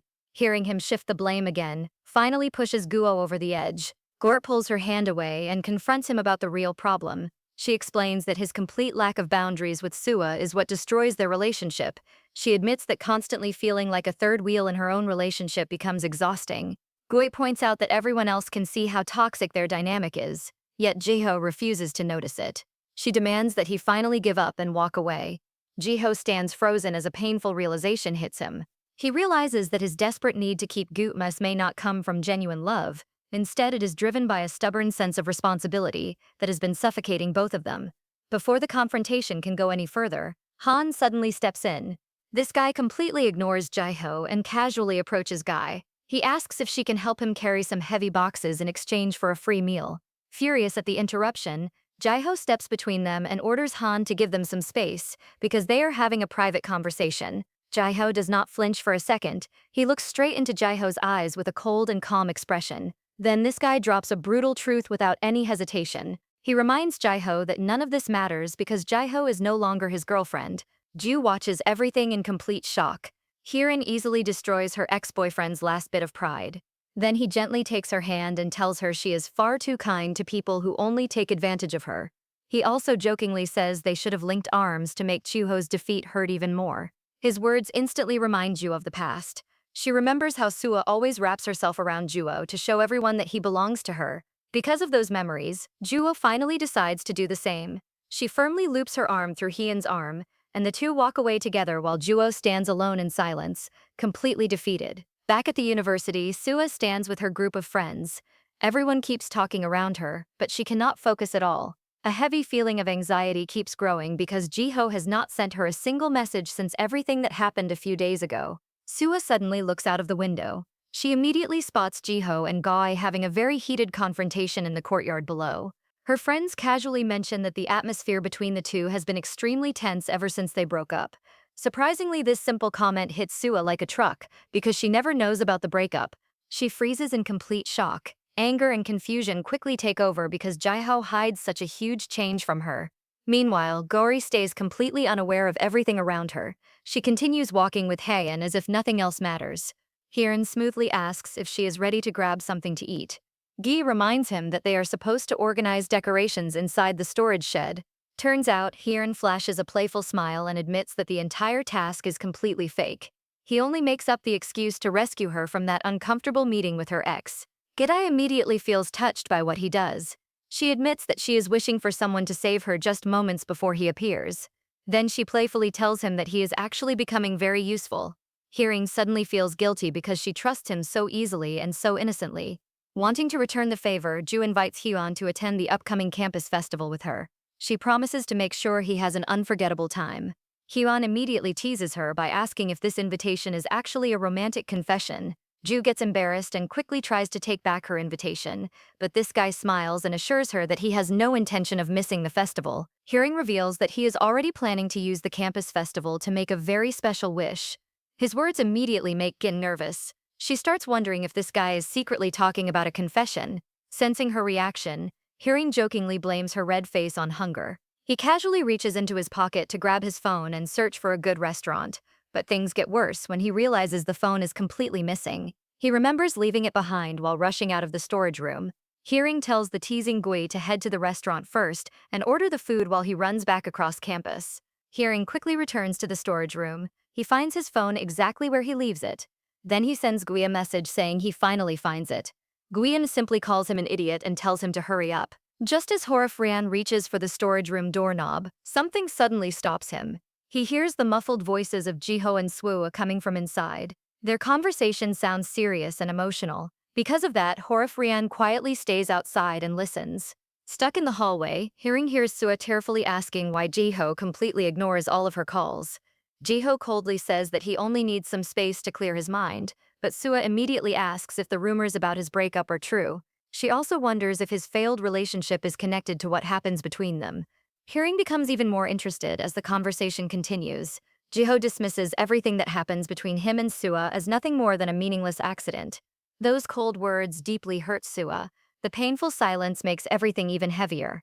Sua suddenly remembers the night inside her mother's hospital room. She desperately asks Jiho to stay beside her because she is emotionally overwhelmed. Then she crosses the line and kisses him.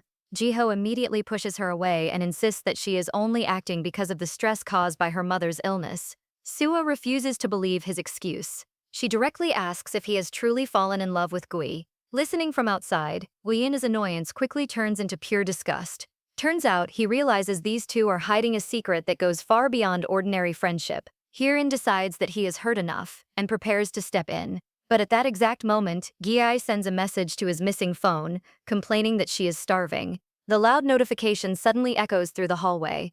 The unexpected sound instantly exposes his presence. The storage room door suddenly swings open. Jihao catches Heron standing outside and immediately accuses him of secretly listening. Heron stays completely calm and does not back down. He reminds Jihao that he arrives there first and says Jihao should keep his dirty conversations private if he does not want anyone to hear them. Hearing then warns Jiho that he is ready to tell Ju the entire truth. He refuses to let her keep believing Jiho's lies. But Jiho quickly launches his own counterattack. This scumbag brings up an old conversation with Jiho's landlady. Jikiho reveals that the landlady accidentally mentions a mysterious man visiting Jikiho late at night when she is sick. He points out that outsiders could easily misunderstand the situation. Then he uses that information as a weapon against Hyeon. He warns that if campus gossip spreads the story, Jikiho's reputation will be completely destroyed no matter how innocent the visit actually is. Jaeho coldly demands that Hearing disappear from Ju's life for her own protection. Hearing immediately realizes that this is nothing but a toxic threat. He stares back without showing any fear. The tension between the two reaches another level. Meanwhile, Gi knows nothing about the battle happening behind her back. She sits alone inside the restaurant and quietly waits for Hearing to arrive. The lively sounds of the campus festival fill the air around her, but she cannot shake the growing disappointment inside her chest when a sudden voice unexpectedly calls out her name. Today is supposed to be the day Gi finally spends quality time with Hyeon. She waits for this moment with excitement for several days. But things get worse when she receives a message from Hyeon the previous evening. He apologizes and explains that he has to work at the festival tavern booth. Gi sends him a polite reply and says she understands. However, her finger stays over the keyboard for a long time. She wants to ask if he can spare even a few seconds for her. In the end, she deletes the message and gives up. Since her plans are completely ruined, Guy decides to meet her best friend, Yeji. Yeji immediately teases her for treating her like a backup plan. As they walk toward their friends, Yeji bluntly asks who cancels on her. Surprisingly, she instantly guesses that it is Hien.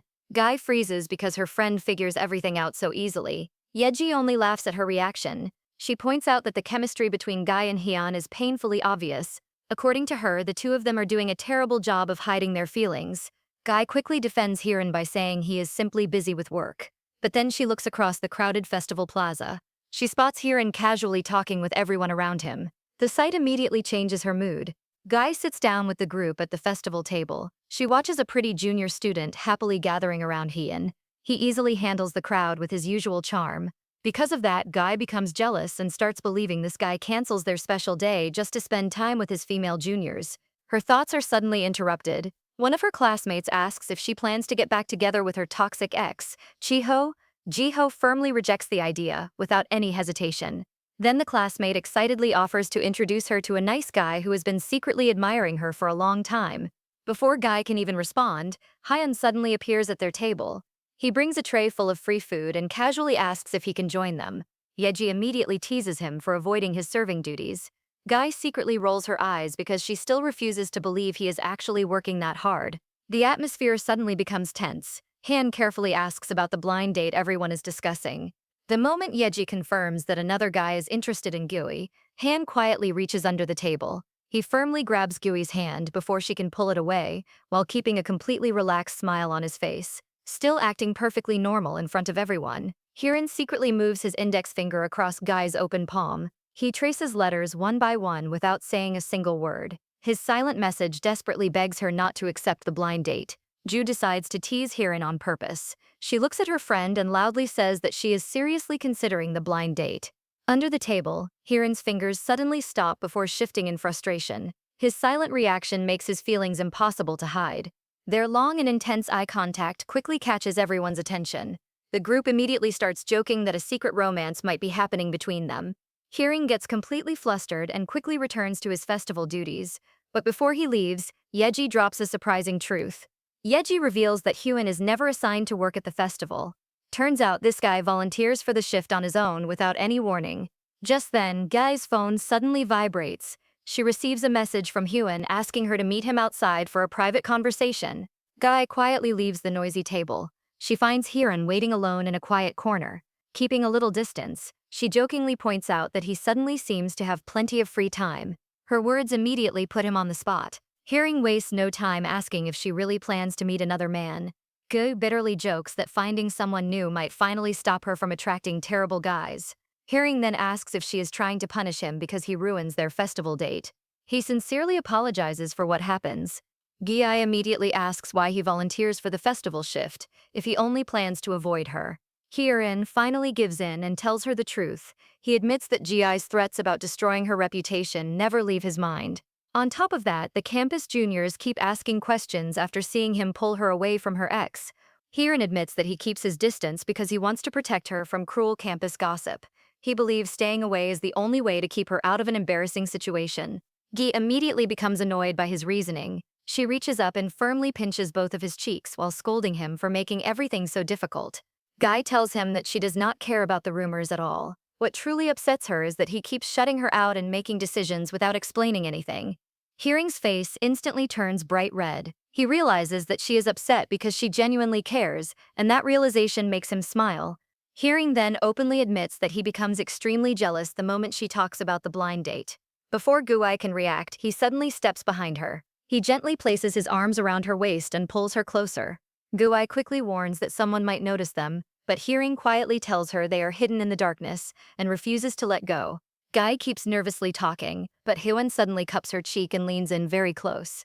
She immediately panics and blurts out that she is not mentally prepared for a kiss. This guy simply smirks and playfully teases her for jumping to conclusions. He even asks what kind of man she thinks he is, but he does not move away. Instead of kissing her, Hearing quietly tells her that anything except a kiss is still fair game. He gently caresses her face before softly kissing her on the cheek. Then he slowly kisses down to her neck. The unexpected closeness leaves Gati completely flustered as she wonders where all of this is leading. Hearing admits that she is driving him completely crazy. He gently brushes his thumb across her lips and asks if he can finally claim the arcade wish she once owes him. Kay becomes completely overwhelmed by the physical closeness. She firmly refuses, pulls herself free from his embrace, and steps back. The sudden distance immediately makes Hearing regret losing control. He silently worries that he may have gone too far. Wanting to break the awkward atmosphere, Guy suggests returning to the main festival because they cannot really enjoy it together anyway. But Hearing is not ready for the night to end. He gently catches her hand and asks if she would like to watch the festival beside him. Then he leads her to his locker. Hearing gives her his oversized jacket and hat, so nobody on campus recognizes her. Turns out, he wants to protect her from unnecessary gossip. As Githai reaches for the clothes, her fingers accidentally touch Hearing's hand. She instantly pulls back and awkwardly apologizes. Hearing softly laughs and teases that he does not bite. Githai quickly argues back while her heart keeps racing. Haipin points out that she is the only one acting so self-conscious. Gangguai immediately denies it and quietly walks away to change into his clothes. Soon, she comes back wearing his oversized jacket. The warm jacket only reminds her of everything that just happens between them. Guy cannot stop thinking about how much their relationship has changed. She compares everything to her only past relationship, which is short and toxic. Wanting an unbiased opinion, she secretly opens the MedAller app. Then she asks if such close physical contact between a man and a woman is normal when they are not even dating. The anonymous counselor quickly replies. The response explains that what is normal depends on the people involved. Then the counselor asks if Guy feels uncomfortable because she gets carried away in the moment. Guy immediately realizes that is not the real problem. She quickly sends another message explaining what is actually bothering her. She says she is frustrated because Hearing seems completely calm and unaffected, while she feels emotionally shaken. The counselor understands her frustration right away. The reply explains that this situation often makes one person feel like the loser. The counselor finishes with one final piece of advice. The message explains that if this guy truly has feelings for her, he will never be able to hide them forever. Those words leave Guy quietly thinking as the festival night continues. Just as Guy finishes reading the final message, something suddenly happens. A phone inside Hyun's jacket pocket starts vibrating non-stop. She quickly realizes that Hyun accidentally leaves his phone inside the jacket. Guy smiles, thinking this guy must be incredibly popular to receive so many notifications. She hands the phone back to Hyun without thinking much about it. But the moment he looks at the screen, his expression suddenly changes. A trace of unexpected sadness appears on his face. He quickly brushes it off and casually says that the messages are nothing more than spam. The two quietly make their way through the crowded festival. Hyeon gently pulls Guy closer so they do not get separated in the crowd. He explains that the final stage performance is ending. Because of that, the long-awaited fireworks show is about to begin. Their peaceful moment does not last very long. A group of Hyeon's close friends suddenly spots him in the crowd. They loudly ask why he is still on campus after saying he has to leave early. The unexpected encounter immediately puts this guy in an awkward position. Hearing quickly tries to cover the situation. He points toward the heavily hooded Gi and claims that she is just an old friend visiting from another university. But his friends refuse to believe such an obvious excuse. Instead, they move closer and begin teasing him even more. His friends jokingly ask if Guy is the mysterious girl who always makes Hin smile while staring at his phone. Hin instantly becomes flustered. He loudly denies everything and tells them to stop talking and leave immediately. His unusual reaction only makes the teasing even worse. Watching everything unfold, Guy suddenly remembers the advice from the MedAller app. She starts connecting all the pieces together. Surprisingly, she realizes that Hyun may have been smiling because of her messages all along. That thought instantly changes the way she sees him. Her suspicion becomes even stronger when she notices Hyun's ears turning bright red. His usual calm attitude completely falls apart. Wanting to test the app's advice, Gi boldly steps closer, then she gently wraps both of her hands around his arm. The sudden gesture completely catches Hyun off guard. He freezes in place with a bright red face. His friends immediately burst into laughter and tease him for looking completely love-struck before finally walking away. But things get worse for Hyun because he cannot hide his embarrassment anymore. Guy keeps holding onto his arm as they stand together. She quietly smiles after seeing his reaction. At that moment, she realizes that Hyun's hidden feelings are no longer a secret. As she tightens her grip on his arm, she cannot help but feel amused by how easily the usually calm senior loses his composure. Hirin immediately starts panicking. He realizes that no matter how hard he tries to stay calm, Geki always catches him completely off guard. To this guy, Geki is the real mastermind who keeps playing with his heart. Her sudden confidence leaves him completely speechless. Seeing Hoen trying to avoid eye contact, Guy refuses to let him escape. She playfully tells him that she will let go of his hand if he does not look at her. Left with no choice, Hoen slowly turns back toward her. He quietly begs her to keep holding his hand while his cheeks turn bright red. Gi cannot help laughing at his reaction. She teasingly points out that he looks exactly like a ripe tomato. Hearing softly admits that she is the only reason his face becomes so hot. His honest answer makes the moment even more special. As they continue standing together, the people around them begin noticing their obvious flirting. Ge suddenly becomes self-conscious. She looks down at their tightly linked hands. Then she quietly wonders when their relationship becomes this close. Guy finally asks what they really are to each other. Heian casually answers that they are simply friends. His unexpected reply instantly shocks her. She immediately questions whether ordinary friends really cross so many boundaries. Hirin lets out a small laugh and finally drops his playful act. He admits that calling himself a friend is nothing more than an excuse. Turns out, he has only been using that title so he can openly flirt with her. Then this guy openly asks her to finally fall for him. Guy immediately becomes embarrassed by his honesty. She firmly tells him to stop touching her so casually. She makes it clear that holding hands is the limit after everything he does earlier. Just then, the festival stage announces the grand final performance. The crowd immediately erupts with excitement. Hundreds of people begin rushing toward the stage at the same time. Sensing the danger, Hirin quickly grabs Gui and tells her to stay close to him. But Gui misunderstands his actions and thinks he is trying to cross her boundaries again. Guy pushes Huan away and tells him to back off. Huan quickly explains that he is only trying to protect her from the rushing crowd. But things get worse before she can realize the truth. A huge wave of excited festival visitors suddenly forces them apart. Gi is completely separated from Hyun in the middle of the crowd. People keep pushing from every direction until she loses her balance. She starts falling toward the hard ground. Fear takes over as she realizes she could be trampled by the crowd. Just before she hits the ground, someone catches her in strong arms. Goi lets out a relieved breath and thanks her rescuer. But the moment she looks up, she freezes in complete shock.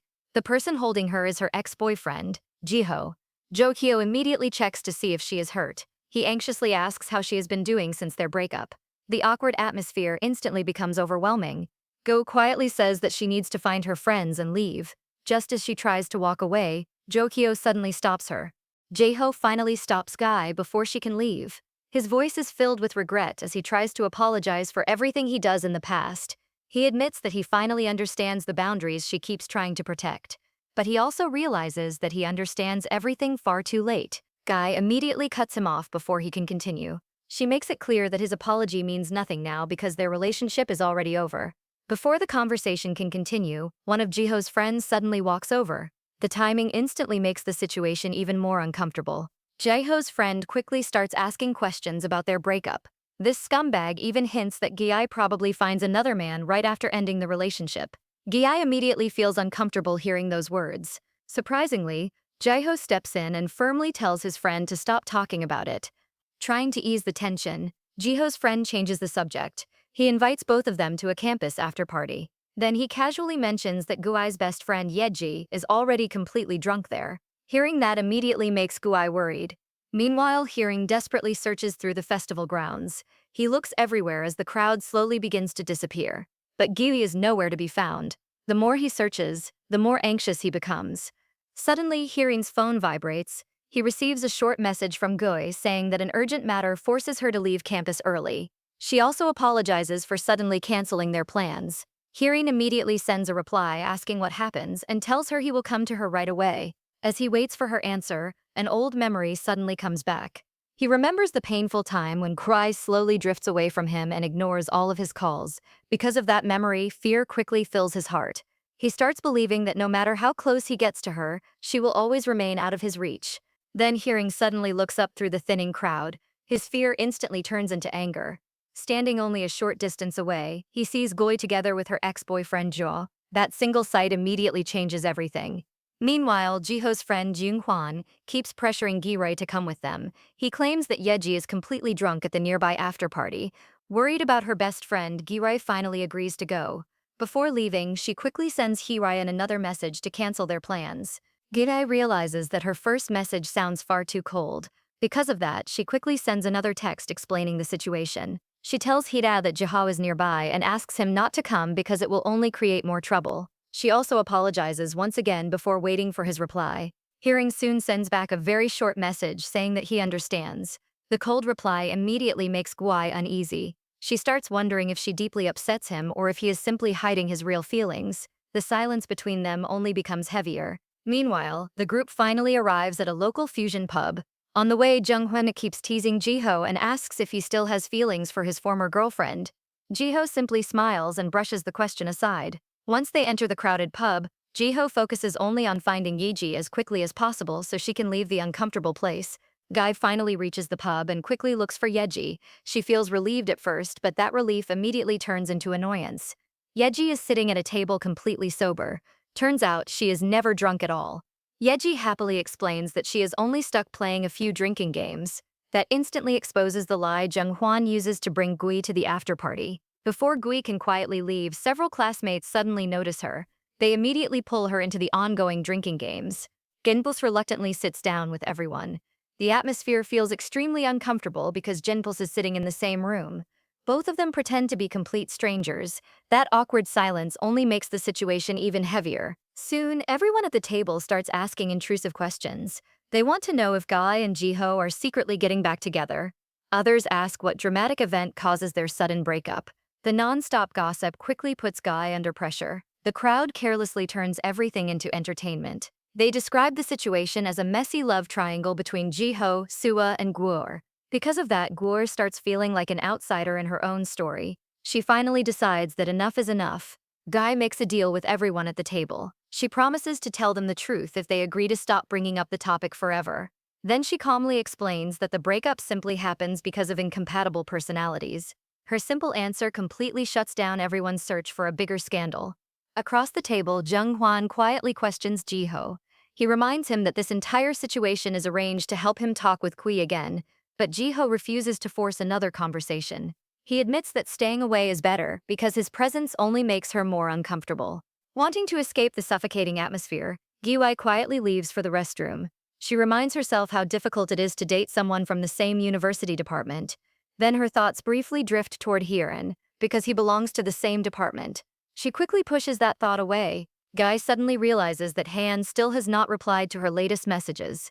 She reaches for her phone and prepares to call him. But before she can do it, she hears two girls talking near the sinks. A pink-haired junior and her friend are openly gossiping about Han. The girls wonder why Hieran skips the after-party. Then they start spreading cruel rumors about Guy. They falsely claim that she dumps Jiho only to get closer to Hieran. They even use the fact that she is wearing Hieran's oversized festival jacket earlier that evening as proof of their twisted story. The cruel rumors immediately remind Guy of everything she goes through in the past. This time, she refuses to stay silent. She steps out from the shadows, ready to confront the girls herself. But before she can say anything, Jiho suddenly appears in the hallway. Jaeho immediately steps in to defend her. With a cold voice, he falsely claims that the oversized jacket Gray wears actually belongs to him. Then he scolds the juniors for spreading such disgusting rumors. His serious attitude completely scares the girls. The two girls quickly apologize for their behavior. Without wasting another second, they run away down the hallway. Jiho then turns back toward Guai with a satisfied look. He casually says that people should learn to mind their own business. But things do not go the way Jiho expects. Instead of thanking him, Ji becomes furious. She demands to know why he lies about the jacket and why he keeps interfering in her life. Her anger immediately catches Jiho off guard. Jiho tries to defend himself. He claims that lying is the only way to protect her from rumors involving Heian. But Guy immediately sees through his excuse. She points out that his lie only gives everyone a new reason to gossip about the two of them instead. Guy asks whether Jiho is really comfortable with people believing that story. Jiho calmly says that he can deal with whatever rumors follow. His answer only makes Guy even angrier. She firmly reminds him that they are nothing to each other anymore. Before walking away, Jiho remains standing alone in the quiet hallway. He silently watches Gi disappear into the distance. A heavy feeling of regret slowly settles over him. He realizes that seeing her walk away has become painfully familiar. Jaeho cannot stop looking for Gae wherever he goes. Every crowded place on campus reminds him of her. He keeps believing that she should still be by his side, but reality continues pushing them further apart. The next morning, the campus gossip spreads even faster. Everyone starts whispering about Go and Jiho meeting at the after-party. Go immediately becomes worried. She fears that Hyun has already heard the twisted rumors. Her fears quickly come true. She overhears Hyun's friends talking about him. They casually mention that this guy spends the previous night drinking heavily after supposedly getting rejected by his secret girl. Hearing that immediately breaks Gyeon's heart. Guy realizes that everything is based on a terrible misunderstanding. She desperately wants to explain the truth to Hyun, but she cannot reach him. The situation leaves her feeling completely helpless. She has no idea what to do next. Just as her anxiety reaches its limit, she notices Hyun's older brother Kyung walking down the street. He is angrily arguing with someone over the phone. Kyung complains that his foolish younger brother drinks himself sick, and now he is the one who has to deal with the mess. Guy quickly takes the opportunity and walks over to Kyung. She softly says that she overhears Hyun is sick. Then she explains that she already has something to deliver and wants to make sure he actually eats. Kyung looks at her with his usual intimidating expression. Kyung bluntly asks if she and Hyun are officially dating. Guy immediately blushes and shyly admits that their relationship is something close to that. Just then, Kyung receives a phone call from their mother asking about Hyun's condition. After assuring her that everything is under control, he leaves the responsibility entirely to Guy and sends her to their apartment. Guy soon arrives at Hyun's apartment. She knocks on the door and cheerfully announces that a special delivery has arrived. A pale and exhausted Hyun slowly opens the door. He stares in complete surprise as Guy casually walks inside as if she belongs there. Hearing cannot understand how she gets into his apartment. Gi calmly explains that Kyung practically orders her to come. Then she gently admits that she does not come only to deliver food. She comes because she genuinely wants to take care of him herself. But things get worse when Hearing suddenly becomes distant. Feeling insecure, this guy coldly tells her to leave the porridge on the counter and go home. His harsh words immediately hurt Goy. She quietly lowers her head and turns around to leave. The moment Hearing sees her sad expression, his defenses completely break. He quickly asks her to stay with him a little longer. Goy's face immediately lights up with happiness. She gently helps him back into his bedroom and tells him to get some proper rest. Gabi carefully places her hand on Hyun's forehead. She notices that his fever is still very high. Then she asks what really happens to him the previous night. Hyun simply says that he is exhausted. Guy tells him that Kyung already explains everything. She knows he drinks too much and even sleeps outside in the cold. Hyun immediately realizes that his older brother intentionally locks him out after his drinking binge. He becomes visibly annoyed by the thought. Meanwhile, Guy quietly feels relieved. She realizes that Hyun's condition is not completely caused by what happens between them at the festival. Then she reaches into her bag. She takes out his oversized festival jacket and sincerely apologizes for keeping it for so long. Hearing silently looks at the jacket with a painful expression. He quietly says that he hears the jacket actually belongs to Jiho. Those words leave Gyo completely shocked. She instantly realizes that the false rumors from the after-party already reach him. Guy immediately tries to explain the truth behind Jiho's lie. She wants to clear up the misunderstanding before it gets worse. But here Anai cuts her off before she can finish. Feeling deeply insecure, he bitterly tells her that she does not owe him any explanation. Frustrated by the growing misunderstanding, Guy refuses to let Harem push her away. She tries to make him listen no matter what, but things get worse when she suddenly loses her footing. Both of them fall to the floor, and Guru accidentally lands on top of him. Hearing lies there in complete shock. Guy can no longer hold back her emotions. She finally tells him how miserable and worried she feels the entire previous day. She admits that she keeps thinking she deeply hurts him. With tears in her eyes, Guy honestly tells him why she comes to his apartment. She says she endures everything because she desperately wants to see him. Hearing her heartfelt words, the walls around Hieron's heart finally disappear. His cold attitude completely fades away. Hearing quietly looks into her eyes. Then this guy gently asks if everything she does means that she finally has romantic feelings for him. Before Gyo can even answer, Hearing decides to stop hiding his emotions. He pulls her close and shares a heartfelt kiss, admitting that he can no longer keep holding himself back. The story then shifts back to the previous night. It reveals why Hyun drinks so heavily after the festival. He cannot stop thinking about seeing Giwi standing beside Jiho. That painful image keeps filling him with anxiety. Hearing never truly believes that Guy will return to her toxic ex, but her earlier message about feeling hurt after seeing Jiho suffer keeps replaying inside his mind. Because of that, he starts believing she may still have lingering feelings for her first love. That fear slowly overwhelms him. At the bar, Hyun's friends keep teasing him about his gloomy mood. They jokingly ask if this guy has just been dumped by someone. Then another classmate makes things even worse. The classmate spreads gossip that Jae-ho and Go are not really over because they supposedly leave the festival together with Go wearing Jae-ho's jacket. Back in the present, all of Ho Hyun's fears begin falling apart. Guy once again tells him that she comes all the way to his house because she truly wants to see him. Her honest confession fills him with hope. Hyun quietly asks if her desperate actions finally mean that she has fallen for him. Without waiting for her answer, Hearing gently pulls Gue closer and kisses her. The unexpected moment leaves Gue completely frozen. She struggles to process that their relationship has just crossed a major boundary. Hearing quickly asks if the kiss upsets her, and Gue shyly assures him that she does not mind it. Relieved by her answer, Heeran admits that he does not want to stop now. He pulls her close once again, unable to hide his feelings anymore. Geet immediately notices that this guy is acting very differently from his usual calm self. His emotions are much stronger than before. Herring honestly admits that if things continue like this, he may lose control of his emotions. But before anything else can happen, Gee's phone suddenly starts ringing non-stop. The unexpected call interrupts the moment completely. Herring asks her to ignore it, but Geas quickly answers the phone. Turns out the caller is Kaeyong. He immediately asks to speak with his younger brother. Kaeyong reminds Haeyeon that they are still inside his house and jokingly says he is only checking on them. Embarrassed by the interruption, Kaeyu quickly steps away and says the atmosphere has become far too awkward. The two decide to calm down and sit at the dining table. They begin eating the porridge that Kyusung buys for them. Gi realizes it is finally time to clear up all the misunderstandings from the previous night. She starts explaining everything from the beginning. Horon quietly listens to every word she says. Gi explains what really happens at the after-party. She reveals that Yeji is completely sober the entire time. Turns out the whole situation is a trap created by their department classmates. Gui explains that her classmates force her to stay and keep questioning her about the breakup. Then the rumors quickly become even worse. Everyone notices that she is wearing Haren's oversized jacket. Because of that, they immediately accuse her of jumping into a new relationship after breaking up with Jiho. Guy explains that before she can defend herself, Jiho suddenly steps in. He falsely claims that the jacket belongs to him. Because of that lie, the campus rumors spread everywhere. Those same rumors are the reason Hearing suffers all morning. Guy quietly apologizes for all the confusion. She looks relieved because the truth is finally out in the open.